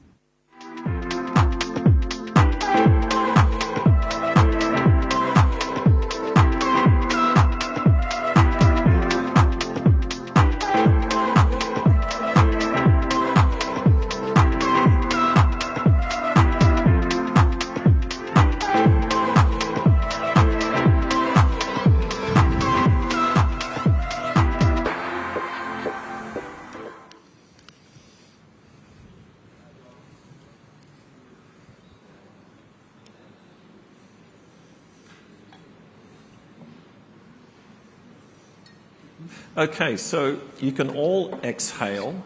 I won't be asking you about November 5, but there will be a question related to cinema. So heads up. Lucita, why don't we start with you? So the term energy transition can mean different things to different people. It also depends on the context. Why is this important to you, and what makes you think that you and your firm can make a substantial contribution? Thanks, Dan. Good afternoon, everyone. So thank you for having me on this panel. Just for a brief introduction, so RGE is a group of resource-based manufacturing companies with global operations. We are headquartered here in Singapore, but our operations are based in Indonesia, China, Brazil, Canada, Spain, and Malaysia. Across the three sectors where we operate, forestry or fiber, agriculture, and energy, we have about 80,000 people in our employment, and we manage an asset base of about $35 billion US dollars. Sorry. So to your question on energy transition and what it means for us, it is actually increasingly an exciting space for RGE, and I'll get to that in a minute. So the first is basically energy transition is an integral part of our sustainability commitment. It's a critical enabler of our decarbonization right now. About 7 or 8 of the business groups under the RGE umbrella have all adopted our 2030 sustainability commitments. And the key pillar of that has to do with decarbonization commitments, such as reducing our product emissions intensity by up to 50%. And of course, all the business groups getting to net zero by 2050. For us to get there, energy transition has to play a big part in that journey. One of our pulp mills in Indonesia, for example, is already running on 88% biomass, and this is coming from the production process itself. We're trying to tip this towards 90, if not 95% by 2030. And one of the ways that we're doing this is through the installation of solar energy. In 2019, we started with 1 megawatt installation. At the time, it was still costing about $1 million per megawatt to have that facility. But 5 years hence, because solar power, the cost of solar power has drastically reduced in terms of cost. And of course, conversely, the cost of coal is also rising to record highs. Then with that confluence of factors, we were able to accelerate the rollout of our solar energy. And now we have about 13.5 megawatts in Indonesia. And we have increased our ambition to 50 megawatts by 2030. Our agribusiness are actually converting methane from palm oil mill effluent into renewable energy. We have installed what we call biogas plants that basically capture methane from the mill effluent and use this as energy, and there's a capacity of about 20 megawatts coming out of that. Now, Indonesia is well endowed in natural resources. Is renewables a tough sell? It is actually, because of course, well, number one, electrification is big in Indonesia, because I guess there's still surplus of electricity coming out of the different coal-based power plants. Admittedly, that's the case. But at the same time, the transition really, particularly in terms of solar, I think it was just mentioned that the potential in Indonesia is about 3,000 gigawatts because of the surface area that's just available. The exciting part actually is that just last week, during the Indonesia International Sustainability Forum, the Singapore Energy Market Authority just granted our joint venture with Total the conditional approval, and this is basically for the provision of solar energy from a facility that we will build in Indonesia into Singapore. So this is now facilitating cross-border collaboration for energy transition, because we understand Singapore has a target of being able to import up to 4 gigawatts of low-carbon energy solution by 2026, if I'm not mistaken. Okay. So that is, in fact, an initiative that's quite welcomed by both governments and also, of course, by our company, because energy transition is not just facilitating our decarbonization, it is actually opening up business opportunities for us as well. Okay, so that's a summary of the final 2 words in the subject line. Let's get to the first one, bringing balance. Sushil, I wonder, has it become unbalanced? Has the discussion about energy transition somehow developed out of kilter? Well, I think if you look at, when we talk about energy transition, and there are, every single country or businesses are at a different starting point. There's a need to balance, the economic priority and also energy transition, right? If you talk about certain countries which are resource rich, which are, really based, their economy is based on fossil fuel. They have to also, one way is, they need to maintain their revenue, which can be channeled to energy transition, but at the same time, they also need to reduce, the greenhouse gas emissions in their country. So I think it is important that we think about where exactly we are, what is our departure point, where, in terms of when we talk about the destination, which is net zero, which is sort of, how do we get there? What is going to be our pathway so that we balance the economic priorities, but at the same time, we also make sure that we take steps looking at what resources we have in order to, reduce the greenhouse gas emissions. So, AJ, what exactly is this a transition to? I'm particularly interested in how will we know when we've arrived? That's a great question, Dan. So maybe it's worthwhile building on my colleagues' answers. What is the energy transition, right? In effect, what we're trying to do with urgency and importance is get to net zero CO2 energy system as soon as possible. So I would suggest that might be a marker for you, Diana, net zero global energy system. Net zero relative to when? Net zero, on an absolute basis. Right, but with what as your starting point? Net zero on that day will be an achievement. Okay. I mean, compared with 50 years ago, 60 years ago, 70 years ago? No, net zero will be net zero on that day. All right, okay. But I mean, let me just carry on for a moment. Are you sure about that? Net zero, right, got it. Yeah. So let me just, Sushil was talking about balance and you asked about that as well. So as quickly as possible. But let's recognize that the energy system of today exists. It's brought great wealth and development to the planet. And it's almost impossible to dismantle that overnight. Because just as Sushil mentioned, economic development, energy security, and affordability remain very important. Some of the previous speakers on previous panels talked about this region being the engine of economic growth for much of the planet.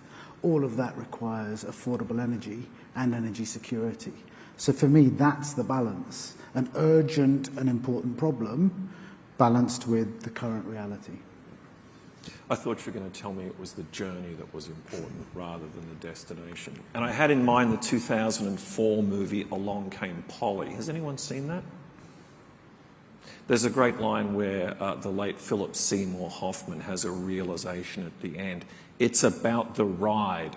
It's not about the destination. Okay. Sushil, I want to come back to one of the points you made.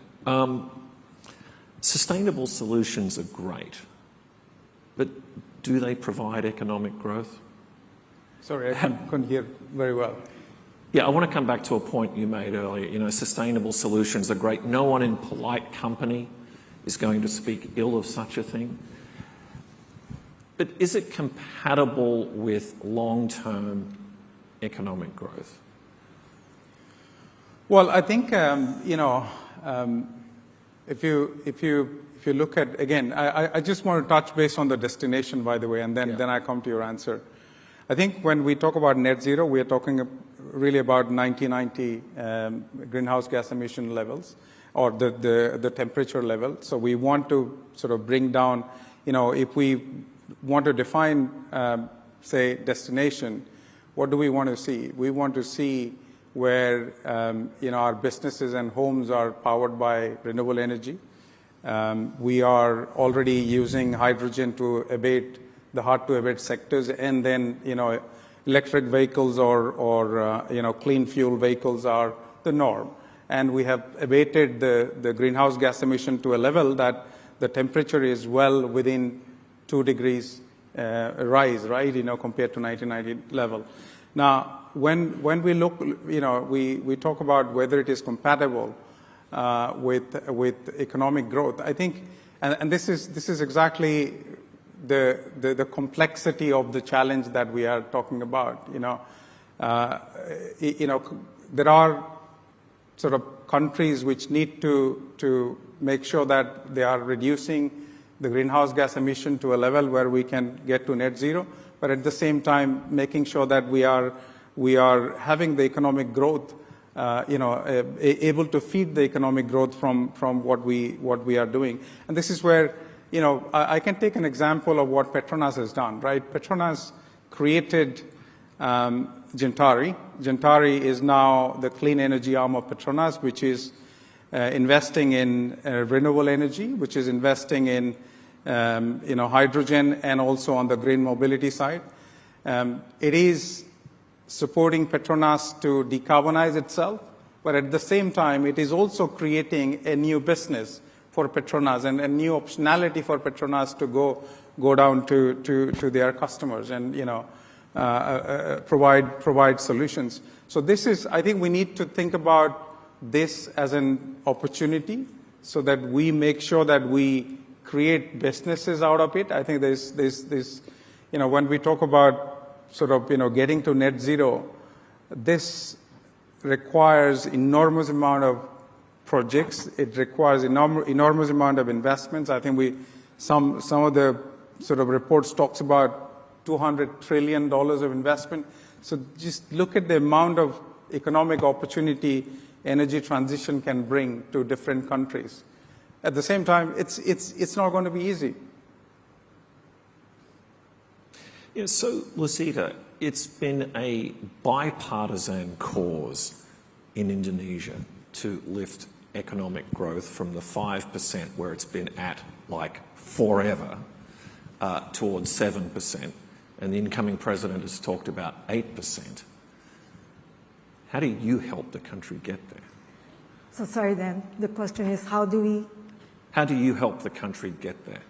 How are we going to help the country get there? Okay. Yeah, there's a lot of optimism that's coming out, particularly for business, of course, with the incoming government and the incoming leadership. There's, of course, a solid starting point that's being handed by the current administration in terms of growth, which, as you say, has not really reached the 7% that's been promised, but nonetheless, it's been steadily growing at this rate of 5%. The ambition to become an upper middle income or an upper income, country is still there. Now, how do we help it? Well, number one, the company does not really see economic growth or contributing to economic growth and profitability separately from the pursuit of sustainability. You cannot do one without the other these days. You cannot talk about economic development without really addressing energy transition because it has definitely a critical contribution to the whole climate scenario that we're trying to avoid, which is keeping global warming from exceeding 2 degrees Celsius. That's what the science says. That's what the governments have signed up to as part of the Paris Climate Treaty. What we're doing is basically, number one, really getting into transforming the business towards some of the paths to economic development, which, as you say, is really this big push of renewable energy. One example of a new business opportunity that we are pursuing along the path of renewable energy is this joint venture with a company called CEPSA on sustainable aviation fuel.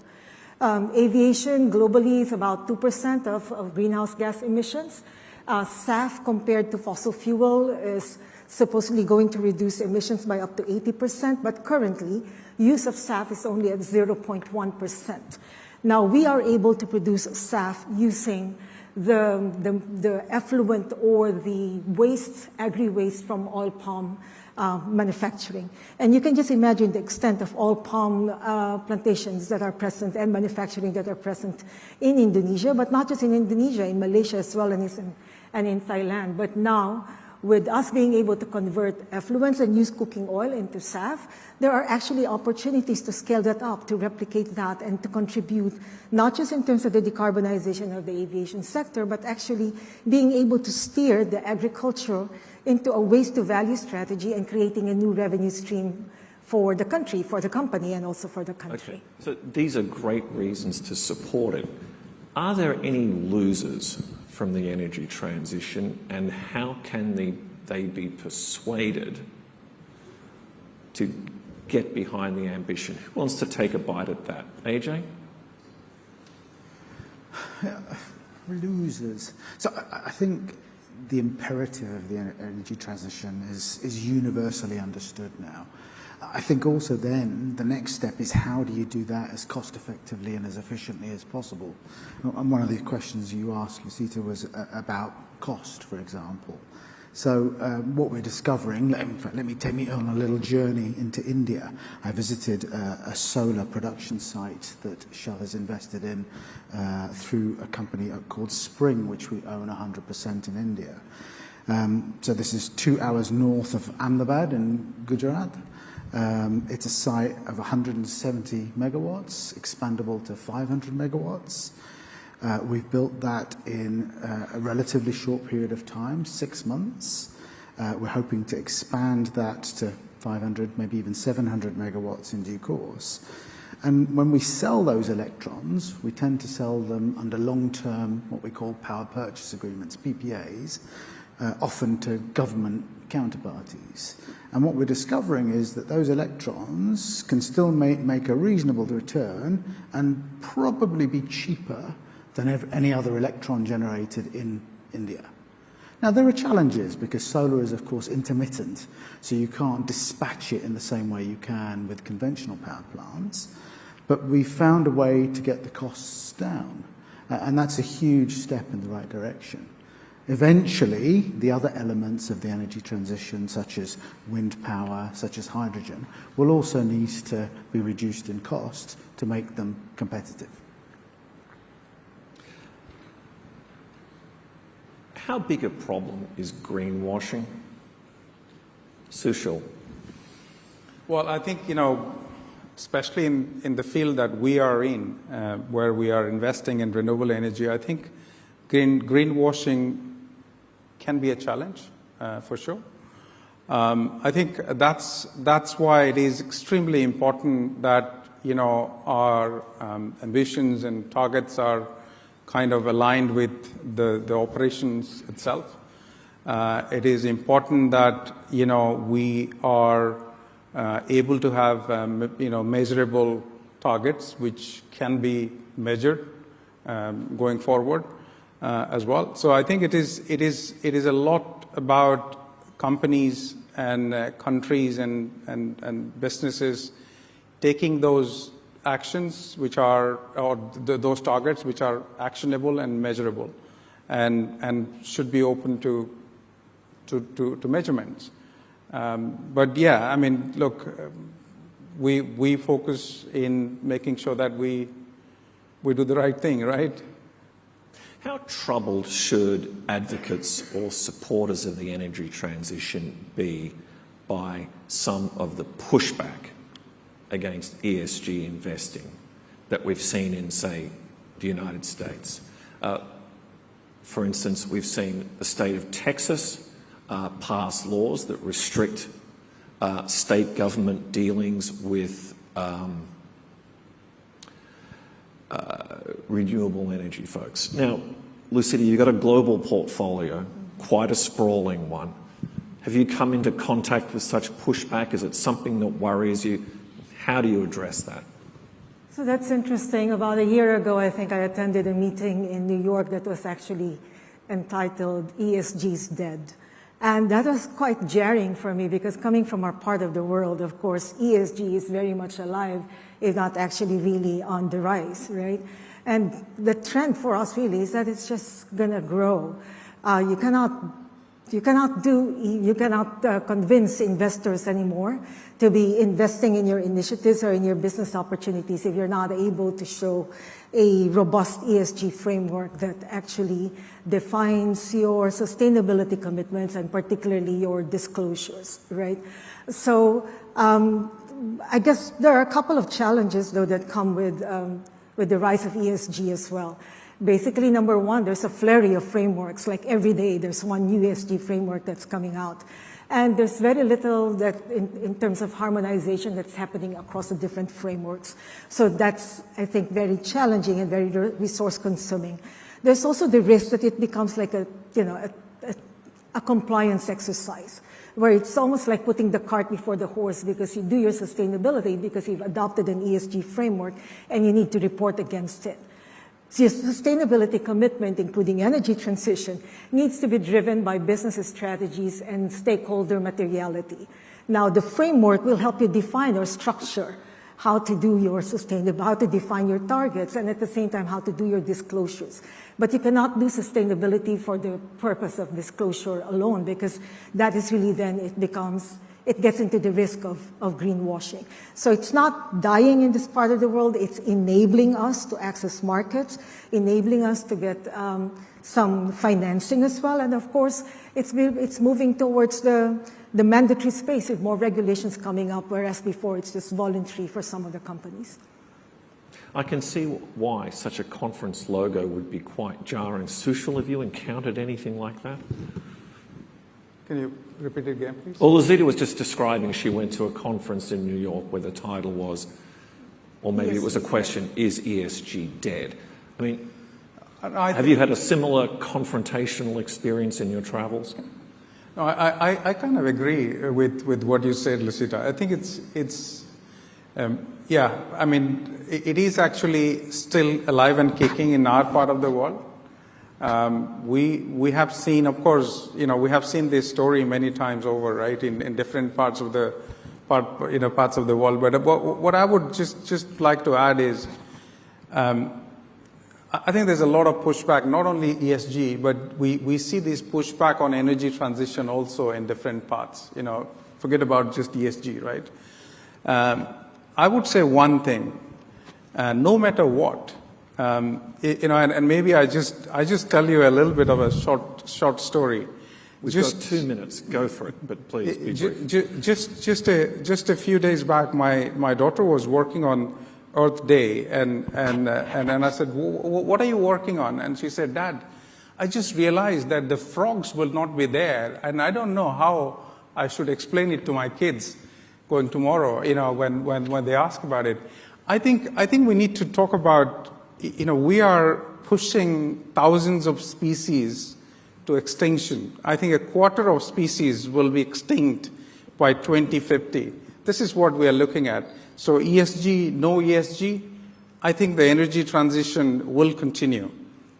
We see, there's a lot of pushback on investing in clean energy in last 1 year at least we have seen. But if you talk about the total investment that we saw last year, 2023, it was twice of the investment that went into fossil fuel. So for every dollar that we put into fossil fuel, we are already putting $2 in clean energy. And I think it is going to go. I think we are getting that momentum. So I'm not going to be swayed by the pushbacks anywhere. I thought you were going to say, honey, don't rush to have kids. Okay, so we're well into the second half of the year. February will mark the 3rd anniversary of Russia's invasion of the Ukraine. How has that conflict reshaped the energy industry? And the reason I ask that question is, on the one hand, you certainly saw a rapid increase in approval for fossil fuel energy projects that had been stalled.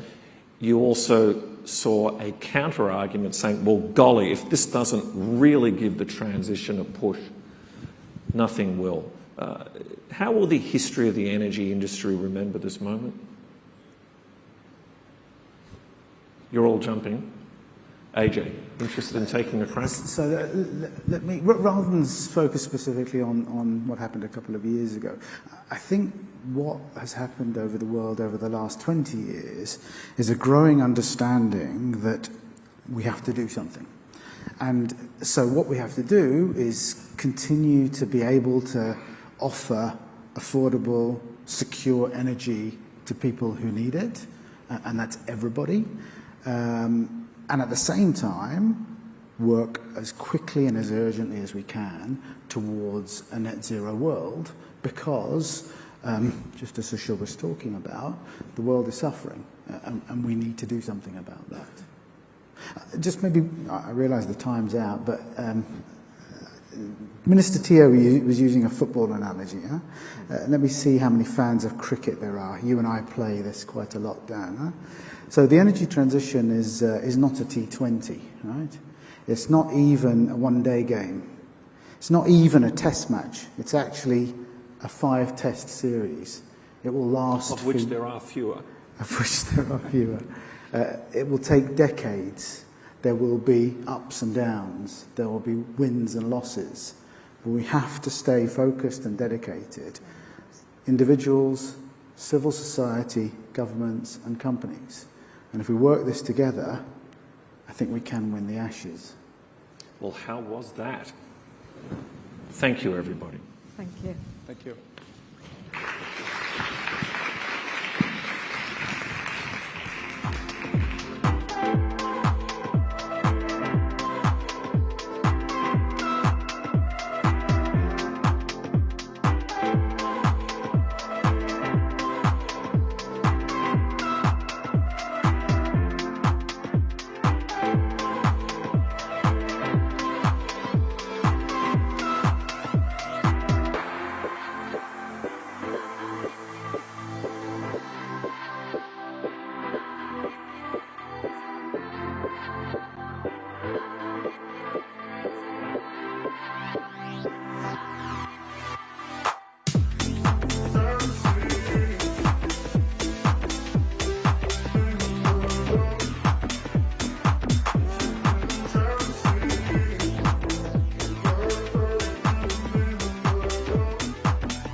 Please welcome to the stage Han Kim-Siew, CEO and Executive Director, OUE REIT, and Vinamra Srivastava, Chief Sustainability and Sustainable Investments Officer, Capital and Investment, for a conversation with Bloomberg's Andrea Tan.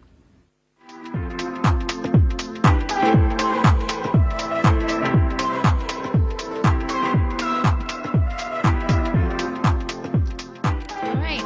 Hello, everyone. So real estate has for a very long time been an asset class that's very close to the hearts of Asia. But things aren't looking quite so rosy now. Now, quick audience poll. How many of you think that the heyday of real estate is over? All right, we've only got, a few bears? So, Vinamra, Han, I'm going to turn to you. Both of you obviously have got vested interests. Tell us your views. Why don't we start with you, Han? Hi, Andrea. Hi, good afternoon, everyone. So a little bit about OUE REIT.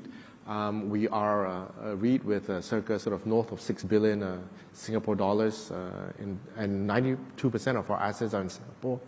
We have 3 office buildings in the CBD, the Hilton on Orchard Road, the Crowne Plaza, Changi Airport, and we have another asset in China. Now, Singapore, we've actually seen very strong positive rental reversions of 12-13% consistently from the second half of 2022 all the way up until the first half of this year. Now, Singapore rents are obviously at cyclical highs. We do think it should stay sort of probably plateau for the remaining part of this year. So our occupancy is 95%. That mirrors where the industry occupancy averages as well. So the Singapore government has, being very good stewards through the pandemic, coming out of the pandemic, has really enhanced Singapore's positioning as a proper hub, and there's been a lot of demand for office space and also obviously for tourism coming through to Singapore. So it's done really well over the last 2 years is what I'd say.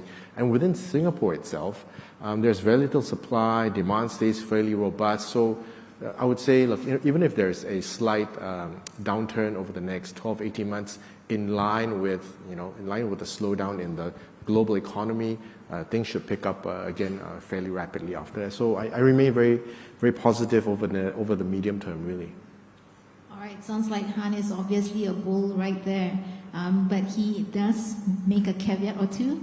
Well, Vinamra, why don't we turn to you? If even one of Asia's most well-known property companies is pursuing an asset-like strategy, what does that say about investing in real estate?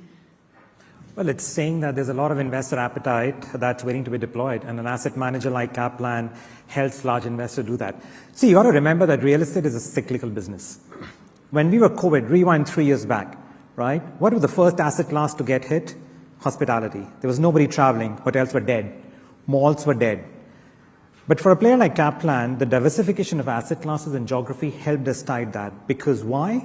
You were sitting at home and watching Netflix. What did that do? That boosted the data center business as an asset class. We were all ordering online. What did that do? That boosted logistics. We had fantastic occupancies in warehousing during that time. So being diversified across real estate asset classes helps you to tide these cycles. Today, a lot of issues with the sector are stemming from what's happening to the interest rate scenario. But if you look at structural reasons, most of them are very robust. These are not structural tensions. And if you follow the themes, and banks and analysts come out with these 4D themes, right? You've got digitalization, you've got demographics, you've got deglobalization, decarbonization. Each one of these 4 themes has underlying sectors of real estate that are going to enjoy the tailwinds coming from each one of them. So for an asset manager and a capital allocator, the critical point is to identify, have a view on which of these themes are relevant to their businesses, and then double down on that. And that's exactly what Kaplan is doing. All right, well, you talked about structural issues, or that there are not many structural issues on that front. Let's turn to China. During your results briefing, your COO talked about investor impatience with the firm's pivot away from China, saying that it was a delicate process. Tell us more about China, and how are you going about doing that divestment? How fast can you go about that? It's a huge economy, and earlier my colleague from DHL mentioned about the trade stats of what they are seeing on export and import from China, right? It's quite interesting when we see the underlying performance, the operating performance, a lot of our portfolio in China, they remain quite strong because domestically people are traveling, people are spending as well. So the question for us is not so much to divest or diversify away from China. The question for us is how do we rebalance our portfolio by bringing other parts of our portfolio much faster to balance that growth. In China, what we're focusing on is what we call a China for China strategy. So there's a lot of domestic RMB capital that is looking to get deployed. The insurance money, the pension money, all of that needs to get deployed in China. So we recently launched and announced our business park fund in China, which was a domestic RMB capital fund, and it was completely taken up by third-party investors. So we do see a lot of appetite and demand for local capital, and that local capital is looking for asset managers who bring professionalism in corporate governance, in investment experience, combined with boots on the ground. And that's what somebody like us provides. So for us, it's about rebalancing the way we do business in China and not pivoting away from China, coming back again to the cyclical economy. So the more we can raise domestic, local RMB funds, the more products we can create, and combined with our asset-light strategy, that just allows us greater flexibility to keep our equity in check and use that balance sheet money to seed a lot of new products and funds from which we are seeing underlying macroeconomic strength. Yeah. What are you pivoting away from in China? Office remains under stress, business parks remain under stress, but we are seeing significant potential in logistics. We are seeing significant potential in living strategies as well. So it's really the new economy sectors, a lot more in industrial as well. Tourism domestically remains robust, so a lot more consumer-driven industries. If you look at the occupancy rates of our malls, they are upwards of 95%. So we are going by these trends that we are seeing and then continuing to make sure that investment is for the long term. Well, Han, looking at you right now, so you have got Lippo Plaza in Shanghai. What are your plans on that front? Are you planning to, continue holding a stake there, looking at adding more to your China portfolio, reducing? So we are located on Middle Huaihai Road, which is a very prime location in Shanghai. I'm actually very heartened to hear your confidence in the Chinese real estate market. The reality is on the ground for us. It's actually very challenging. The office market, the retail market in Shanghai is extremely challenging. And when I was there in June, I was sort of, complaining to some of the investors, some of the stakeholders in China, and they said to me, "Hey, Han, don't worry. Shanghai is the best performing market in China." So I thought, I'm slightly relieved, but I'm actually somewhat very nervous about China. So no, we will not be adding any more exposure to China. But what we're seeing naturally is there's a pivot away. I think foreign investors are moving out of China. That void is being replaced by a lot of domestic investors driven by the state-owned enterprises. They're investing in a bigger way, but in China, the reality is if you go to China for a lot of the logistics stuff, for the sort of second tier, third tier, non-prime core stuff, the owners would actually sell it to you at 40-50% discount. I mean, that's the reality on the ground. And it is a correction, and it's a function of market cycles, as you mentioned earlier. So it'll take time to work itself through. I don't know how long it will do that, but for our case, the prime location, which is the key theme of our REIT, having very prime, very core, there's always a flight to quality. So we're still able to sort of sustain our occupancy, hold up rates fairly well, but it's a space to watch. There'll be opportunities, but again, I think you have to take a medium and long-term view. We're positive on the sort of longer-term view. The short-term, there'll be a fair amount of pain still. Well, Han, keeping it real there. Well, speaking of pain, it's been relatively painful times for real estate firms, especially when it comes to high interest rates. Given all the talk about how the Fed is looking at cutting rates, how are you seeing the outlook? Is this a time to be, picking up more real estate assets because valuations are depressed before interest rates, dip and valuations go back up? See, underwriting has been tough over the last 12 to 18 months because you just don't know where to price the exit cap rates at. And also what interest rates to underwrite. And I think nobody can really predict what's exactly going to happen in the next few meetings and by what extent the rates will be cut. So at least for us, in the near term, we'll continue to remain cautiously optimistic, remain prudent, a lot of focus on strong asset management, a lot of focus on making sure that you've got a very healthy and strong balance sheet. Making sure that our leverages are in check so that when the opportunity strikes, we go for it. And at this moment, both our investment and divestment teams are very busy. Our divestment teams are very busy to make sure we keep meeting our recycling targets, and our investment teams are very busy to find out those opportunistic value buys, and which we think there are many. So there are a lot of opportunistic opportunities, not your plain vanilla equity investments, but a lot more complex structuring, which can give you those alpha returns. So we'll continue to focus on that, and as the interest rates ease up, I think the tailwinds will come back in the market. But it's a game where you have to be patient. I do agree. We have to be cautiously optimistic. What we're looking at is we're looking at ASEAN. We're looking at 650 million people. 65% of this population are under 30. It's a rising, growing middle class. So we believe in the travel industry, in the hospitality. We believe that will continue to grow and accelerate over the next 5-10 years. Once people have a roof over their head, they have enough food, they start traveling. And they'll travel from Singapore, you probably go to Malaysia, you probably go to Bali, then you start traveling further afield. You'd go to Tokyo, Sydney, then Europe and the US.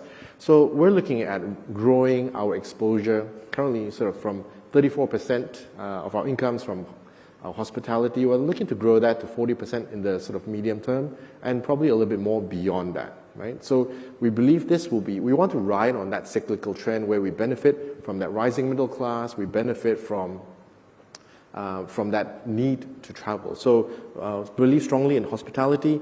Office will go through its transformation.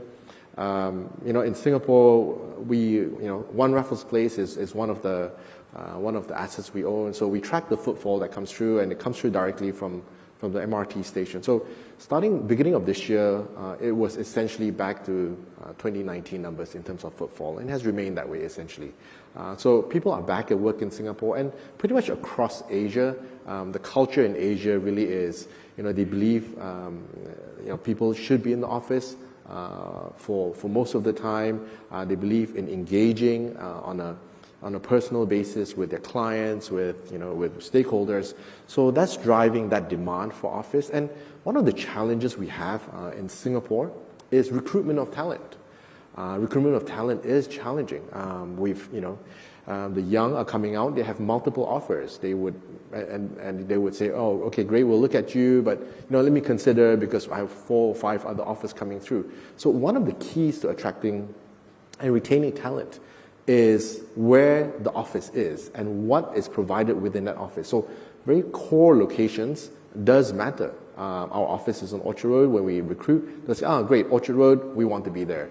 If it's further away from the CBD, where you have less sort of Pilates classes, less interesting F&B offerings, then no, it falls away a little bit. So again, there's a shift towards that prime location. So in the past, where people live 2 hours away, maybe 90 minutes away from the office, a satellite office where it was 30 minutes away made a lot of sense. But now if you only come to work 3 days a week, you want to be where the management is, you want to meet all your colleagues, then after work, you go out to cinema, you could get a drink at the new rooftop bar, etc. Right? So this again changes, and you need to be positioned correctly for these structural changes, because the younger generation have a lot more, they have a lot more opportunities and they have a lot more offers presented to them. Just driving on that, the 3 sectors where we are seeing a lot more focus and attention driven by the trends that you just mentioned are living, but living moving towards service residences and co-living concepts. So a lot of unique product positioning in the living sector. The second is wellness, including Southeast Asia. We're increasingly seeing a lot of wellness-related investments focusing on holistic living, therapeutic treatment, etc. And the third is self-storage, again driven by the demographic changes in the developed markets. We are seeing great traction in self-storage as well. Are either of you looking at converting some of your existing properties into the growth areas that you talked about? One of the trends which we think will drive redevelopment of properties is decarbonization, and we talked about it in the previous panel. More than 2/3 of Grade A offices in the gateway cities in APAC were built before 2005. Retrofitting an older building is a far greater decarbonization challenge than building a new green certified building afresh. So we're looking at value add fund opportunities across developed APAC, where this problem is quite significant. I mean, Singapore is blessed to have more than 80% green building certification, but not so many other markets. So we do see that provides a value add opportunity tagged along with wellness. And when we do that, we also look at the total life cycle carbon to make sure that on a net basis, this is accretive from an ESG point of view. So I think redevelopment on its own will continue to remain attractive depending on each market's positioning. But when you add in the layer of decarbonization, it just provides a very different fillip and impetus to accelerate that. So ESG is not quite dead yet then? I found that discussion in the previous panel quite interesting, because the way to look at ESG is as enhancing your asset value, especially in the real estate assets. Are you saying enhancing asset valuation is dead? No, right? The problem becomes when you put a label of ESG, and by nature, a lot of E, S, and G could actually be in conflict to each other. So you really need to peel the layers and go below that. And when you really put the simple question that, okay, decarbonizing my building enhances value of the building, that's a no-brainer. The question is it cost effective? Does every investment in ESG make you returns? That is a question to be addressed, not the question that it is a good thing to do or not. Yeah. Han, if I can just follow up on your previous answer, right? You talked about demand for office space and how return to work is changing that. We are still seeing, huge valuation gaps in that space.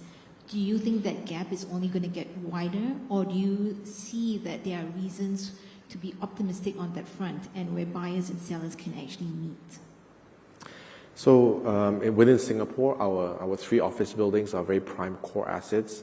Valuation has actually held up because we've been enjoying double-digit rent reversions. So that's been holding up valuations. Now, will there come a point where valuations start coming off? Probably when rents are coming off.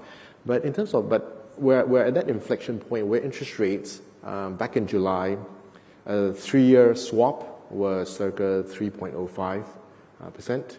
Today, you're looking at 2.28. right? So that's come off nearly 80 basis points. And that trend's going to continue with the Fed, enacting the cut when they enact the cut. And that would, that alleviates the pressure of cap rates as well. So for Singapore itself, we're probably going to smoothen it out. So not much adjustment in terms of actual valuations. But we've seen in the capital markets, in the investment market, where transactions have taken place at very tight cap rates in Singapore. So the demand is there because the fundamentals of it does make sense. Right. So, and touching back on the ESG point, we have to get our buildings green certified. We have to invest in it, because the reality is, if we do not future-proof our asset, on exit, the buyer will say, well, you're not quite at platinum, or whichever the next grade up for green certification is, and they'll say, look, it's going to cost 50 million, 100 million to retrofit it and bring it back up to a standard where the top multinationals will like to lease it. So I'm just going to knock off 100 million. So it's either we do it or they do it. So we might as well continue to reinvest and have our rents higher and drive that demand through for our tenants as well. So it's become, you have to do it, otherwise you fade into irrelevance.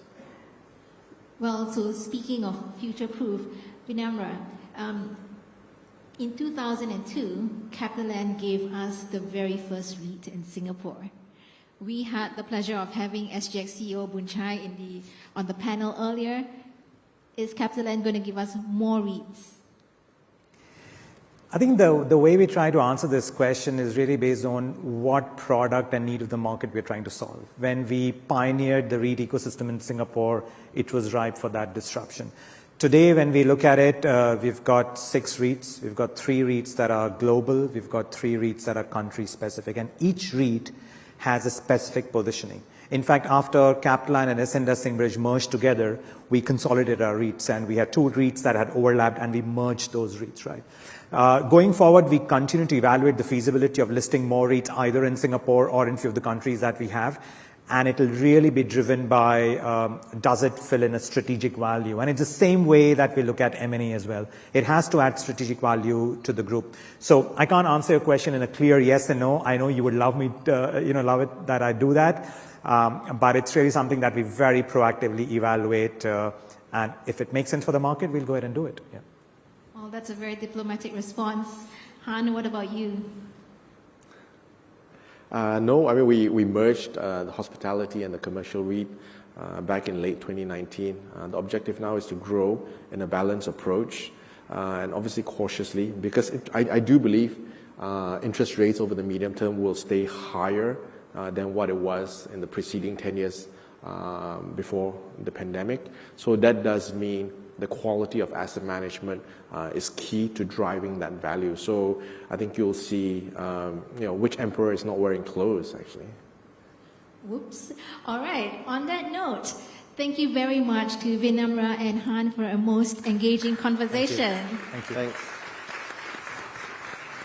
And I know we're all keen on continuing networking with one another, so please do enjoy the rest of your evening.